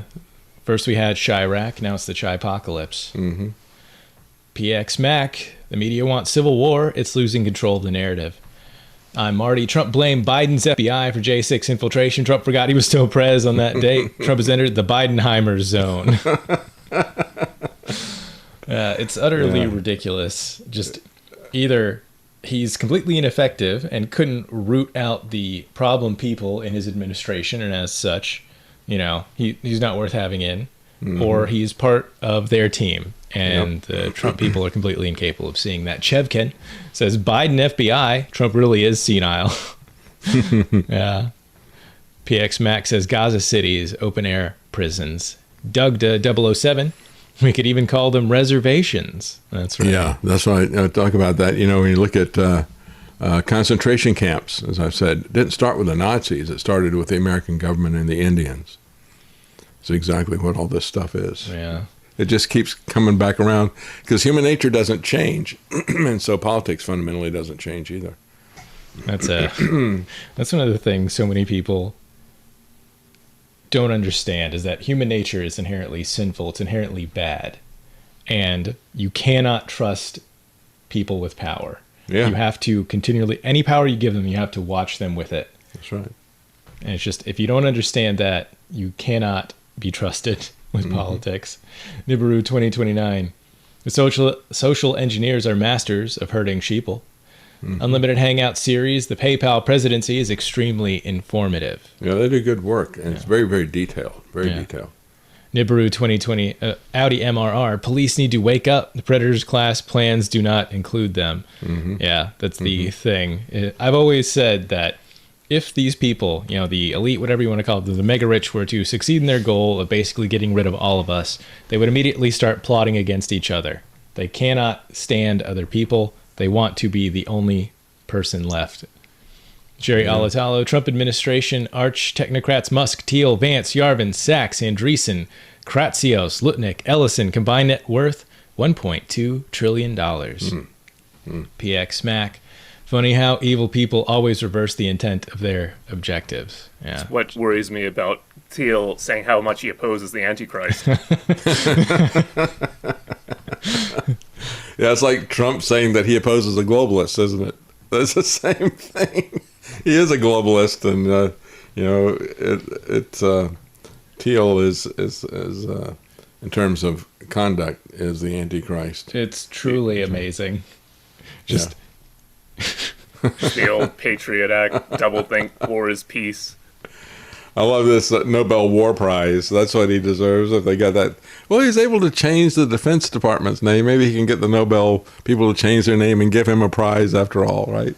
He can get the Nobel War Prize. Maybe he can get a participation Nobel Prize or something. Yeah. Karen Carpenter, 27. Good to see you, Karen Carpenter. Hope you're doing well. Technology such as the television was used as a weapon from its beginning. Yes. That's right. The difference is that when you look at, the newspapers, of course, what was it? Hirsch said that he could deliver a war for Wilson and did. And so you look at the propaganda that comes from the newspapers, and then when they started doing radio, made it much more powerful. And when they started doing television, more powerful still. Now with the internet, which was designed by DARPA psychologists, they are not only able to reach people with their own propaganda like this and, as a joke or whatever, but they're able to measure your response to that and fine tune it. That's what the internet has brought to them. The ability, and of course AI as well, the ability to not only give you the propaganda, but to know if you saw it and to know if you agree with it or disagree with it so they can fine tune it. That's what's made it so dangerous. And of course, Karen Carpenter is part of Knights of the Storm. You can find all that info at knightsofthestorm.com. That's right. They have a great resource there for finding out when all the friendly shows are, whether it's Knights of the Storm, this one, or Guards, Liberty Conspiracy. You can find that on knightsofthestorm.com. Hero May says Nobel War Prize. Yeah. That's right. Trump Burger, he would have definitely won if they had a category for mass death. Christian constitutional conservative, Trump said that she told him he deserved the prize. Has that been confirmed? Well, she's sucking up. Well, I would guess that would be true since she's put herself in a position of being a U.S. agent. If she's going to suck up to him and publicly say that these shootings of these boats under the allegation that it's part of a war against a drug cartel, that is absolutely false, and she's going to lie about that. She would lie to him and flatter him. Putin is flattering him in terms of this Nobel Prize stuff. And so anybody that wants anything from him, they know how to get to him. It's flattery. Yeah, his ego makes him very easy to manipulate one way or the other. You know how he'll react. The real Octo-Spook, when you have to disguise taxes on Americans, lie and call them foreign tariffs. Your respect for the tariff is already non-existent. Yep. The real Octo-Spook, Obama proved the Nobel Peace Prize is a worthless POS. Trump deserves it. That's right. Yeah, up there in good company. Mike Lindell just lost his suit against Smart Mac. I'm sorry to... he seems like a nice guy, even though he's unbelievably naive. I think he is genuine. And I think he's been fooled into this. One person says, you can see that he's screaming into that pillow. I feel sorry for him. He had a tough life, and he overcame it with My Pillow, and then he got completely suckered in by all this Trump stuff. And so I do feel sorry for them. I felt sorry for the January the 6th people. I don't think they deserved what was done to them, and many of them still don't understand it. I wonder if Mike Lindell still understands it. Yeah, who knows? Yeah. Christian Constitutional Conservative, a criminal network known as the Cartel of the Suns, operates in Venezuela, though it is not a cartel in the conventional sense. Instead, the term refers to a loose, decentralized network of corrupt military and political officials who facilitate drug trafficking and other criminal activities. I don't know if that's true or not, quite frankly. The Cartel of the Sun sounds to me like an invention of the government. As a matter of fact, I've reported that many people have said that it's kind of interesting that Tren de Arugula, or whatever, the Trendy Gang, was an invention. Yeah, an invention of the American government to start with. And remember, they created the Mujahideen, which is also Al-Qaeda and ISIS and all the rest of the stuff, and this al-Nusra gang that is killing Christians and everybody in Syria. So our government does that kind of thing. So it should always be a possibility with you. And all this stuff about Cartel of the Suns is a narrative that was created by the Trump administration to create a justification for what they're criminally and illegally doing. They're a gang of thugs. That's all you need to know. The gang of thugs is in Washington. Sorry. Audi MRR, responding to Christian Constitutional Conservative, says there's a map that indicates where drugs come from in that part of the world. Venezuela is not where the drugs are coming from. That's right. Everybody understands that. Yeah. Audi MRR, BB basically said that terrorist attack will happen in New York, Boston, Mar-a-Lago, and others. It will be Israel doing it, but they will blame Iran. A blind man can see this coming from a mile away. Mm-hmm, mm-hmm. Absolutely. IRS machine gun. Thank you very much. We appreciate it. Wonder if Trump has looked on Pam's desk for his Nobel Prize. That's right. There's a lot of stuff on that desk. Maybe it just got lost. Nibiru 2029. There's thousands of secret laws written into the CIA, or into the ACA, Obamacare. Yeah. They have to pass them to see what's in it, but then they don't ever bother going back and checking. I don't want to read that. That's boring. That's true. Nibiru 2029. Again, don't buy your ammo from Walmart, Dick's, or Cal Ranch. There's others as well. All three report ammo sales to the feds by using cash only. Credit card and ammo purchases are also reported. Mm-hmm. Audi MRR. Trump is banking on an ICE agent or National Guard soldier injury or worse by a member of the public. He needs that one event to get his Insurrection Act agenda to the next phase. They may stage one. Yes. Yeah. Yes. Okay, well, it's we got one more. Might as well go ahead and read that one. S.A. Miller, 1, 2, 3. Evil is evil. There is no two-party system. They're all on the same team. You only get to vote to make you think you are contributing. That's right. Let's talk about this before we take a break, because we're getting close to the end of the show, and I did want to talk about this. We got a Tennessee man who has been arrested in connection to a Charlie Kirk social media post. Arrested, folks. And he's being held under massive bail. What was it? $2 million, I think. Yeah, $2 million bail for a tweet, a joke. A joke. And it is quite clear what is going on. He quoted President Trump. And because he put up a meme that quoted President Trump, they came after him. They said, well, we can't arrest somebody for hating Charlie Kirk, but we can pretend that you're threatening a school, which is what they did. A Tennessee man is the first to be arrested for social media posts made regarding the assassination of Charlie Kirk. And again, when we look at this, Charlie Kirk was about going to these places and engaging in debate and standing for the First Amendment. If he was about anything, I have my disagreements with Charlie Kirk. I have a lot of disagreements with Charlie Kirk. I've chosen not to go into them right at this moment. But I got to say that these people who are out there virtue signaling to their base that Charlie Kirk is the be-all and end-all, and we're going to punish anybody that says anything negative about him, they are the antithesis of what the guy did. And that's what we're seeing here. Larry Bouchard, 61, from Lexington, Tennessee, is a former police officer. And he was arrested September 22nd and charged with threats of mass violence on school property and activities after posting a photo and a Facebook comments of a Perry County community group page. The sheriff there told the Tennessean in a statement that participants on the page were planning to host a Charlie Kirk vigil. Bouchard posted multiple photos in the comments referencing Charlie Kirk's death, which the sheriff said were hate memes, but he said, well, they're not against the law, and we'd have to recognize that as free speech. So we twisted something else that he had to say. One image, however, caught their attention. In it, you have Trump saying, "We've got to get over it." And this was a direct quote from Trump after a January 2024 school shooting in Perry, Iowa, that left 1 dead and 7 wounded. So after a school shooting, Trump said, "We've got to get over it." And that school shooting was in Perry, Iowa. Now, this is Perry High School in Perry County, Tennessee. And so Bouchart's picture consists of an image of Trump along with a quote attributed to Trump on the Perry High School mass shooting 1 day after. But it doesn't have the state of Iowa there. It doesn't say Perry, Iowa. It just says Perry. And it's Trump. And it says, "We got to get over it." Now, we've got to get over it? How is that a threat to do violence to a school? So the school, just to recap, the school has got a memorial or some kind of Charlie Kirk event that's coming up. And he's saying, this is... You got to move on or whatever. Stop making so much out of this. I don't know what the other posts were about. But then he puts up a quote from Trump saying, "We got to get over it." And that was Trump talking about people being killed at a school. So because of that, now this sheriff has construed that as grounds for arresting him. The photo is topped with the phrase, "This seems relevant today." Like maybe you should get over this and move on. A cross-referencing of the photo done by the Tennessean found this image has been posted numerous times across multiple social media platforms, not connected with Bouchart going back to 2024. He did not craft this thing specifically for this event, because that's the other thing they're saying. They said, well, okay, there you can see it right there.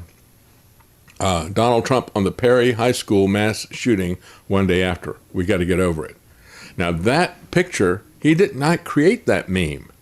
But they're coming back and saying, well, because you said Perry in a high school, that we think that you're referring to our Perry High School. No, it's been put all over the internet. Arrested and in jail with $2 million bail for posting this. Yeah, isn't that amazing? Isn't that amazing? So Bouchart posted the picture to indicate or to make the audience think that it was referencing our Perry High School, said this sheriff. This sheriff needs to be defeated. This led teachers, parents, and students to conclude that he was talking about a hypothetical shooting at one of our schools. Well, then that's on them if they're that stupid. You can't start arresting people because stupid people are offended by something that is not about them at all. Investigators believe that Bouchart was fully aware of the fear that his post would cause and intentionally sought to create hysteria within the community. No. That is not the case at all. What he's saying is move on from this stuff. Why keep going back to the well for Charlie Kirk? Waves of firings and suspensions have already occurred across the country in connection with the individual's social media posts about Kirk as conservative politicians and influencers push for a crackdown. I'll say this, a crackdown on free speech. A Phoenix sports writer, a University of Mississippi faculty member, school employees in Idaho, Indiana, South Carolina, emergency workers, a theater professor, and other university employees in Tennessee, and U.S. Marine Corps recruiter, and many more have been among the professionals fired and suspended or put on leave over social media posts that some found offensive. So these comments are protected free speech, although the First Amendment does not inoculate people against actions that private employers would take. But Bouchart's situation is unique. He was charged under a state law that was passed in July 2024 that makes it a Class E felony to make threats against schools. And this is a really bad law that we have here in Tennessee. The law, which has faced accusations of being overbroad in its language, has ensnared many. During the 2024 fiscal year, 518 children in Tennessee were arrested with this law. And 71 of the children were between the ages of 7 and 11. Do they really think that these kids are threatening the school? But that's the way it's been used. And that's being used against the guy because he criticized an event, said you need to get over it. And he was quoting President Trump using a meme that he didn't even create. This is how bad things are. Conservatives don't support any of the Bill of Rights. Thank you for joining us.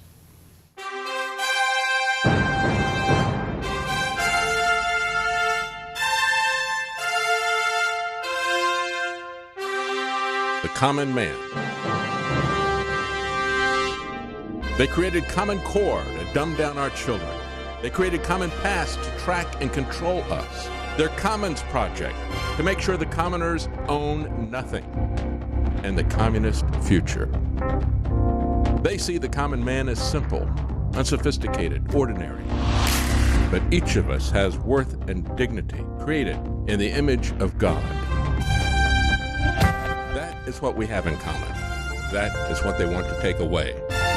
Their most powerful weapons are isolation, deception, intimidation. They desire to know everything about us while they hide everything from us. It's time to turn that around and expose what they want to hide. Please share the information and links you'll find at davidknightshow.com. Thank you for listening.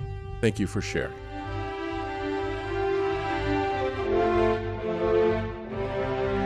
If you can't support us financially, please keep us in your prayers. davidknightshow.com.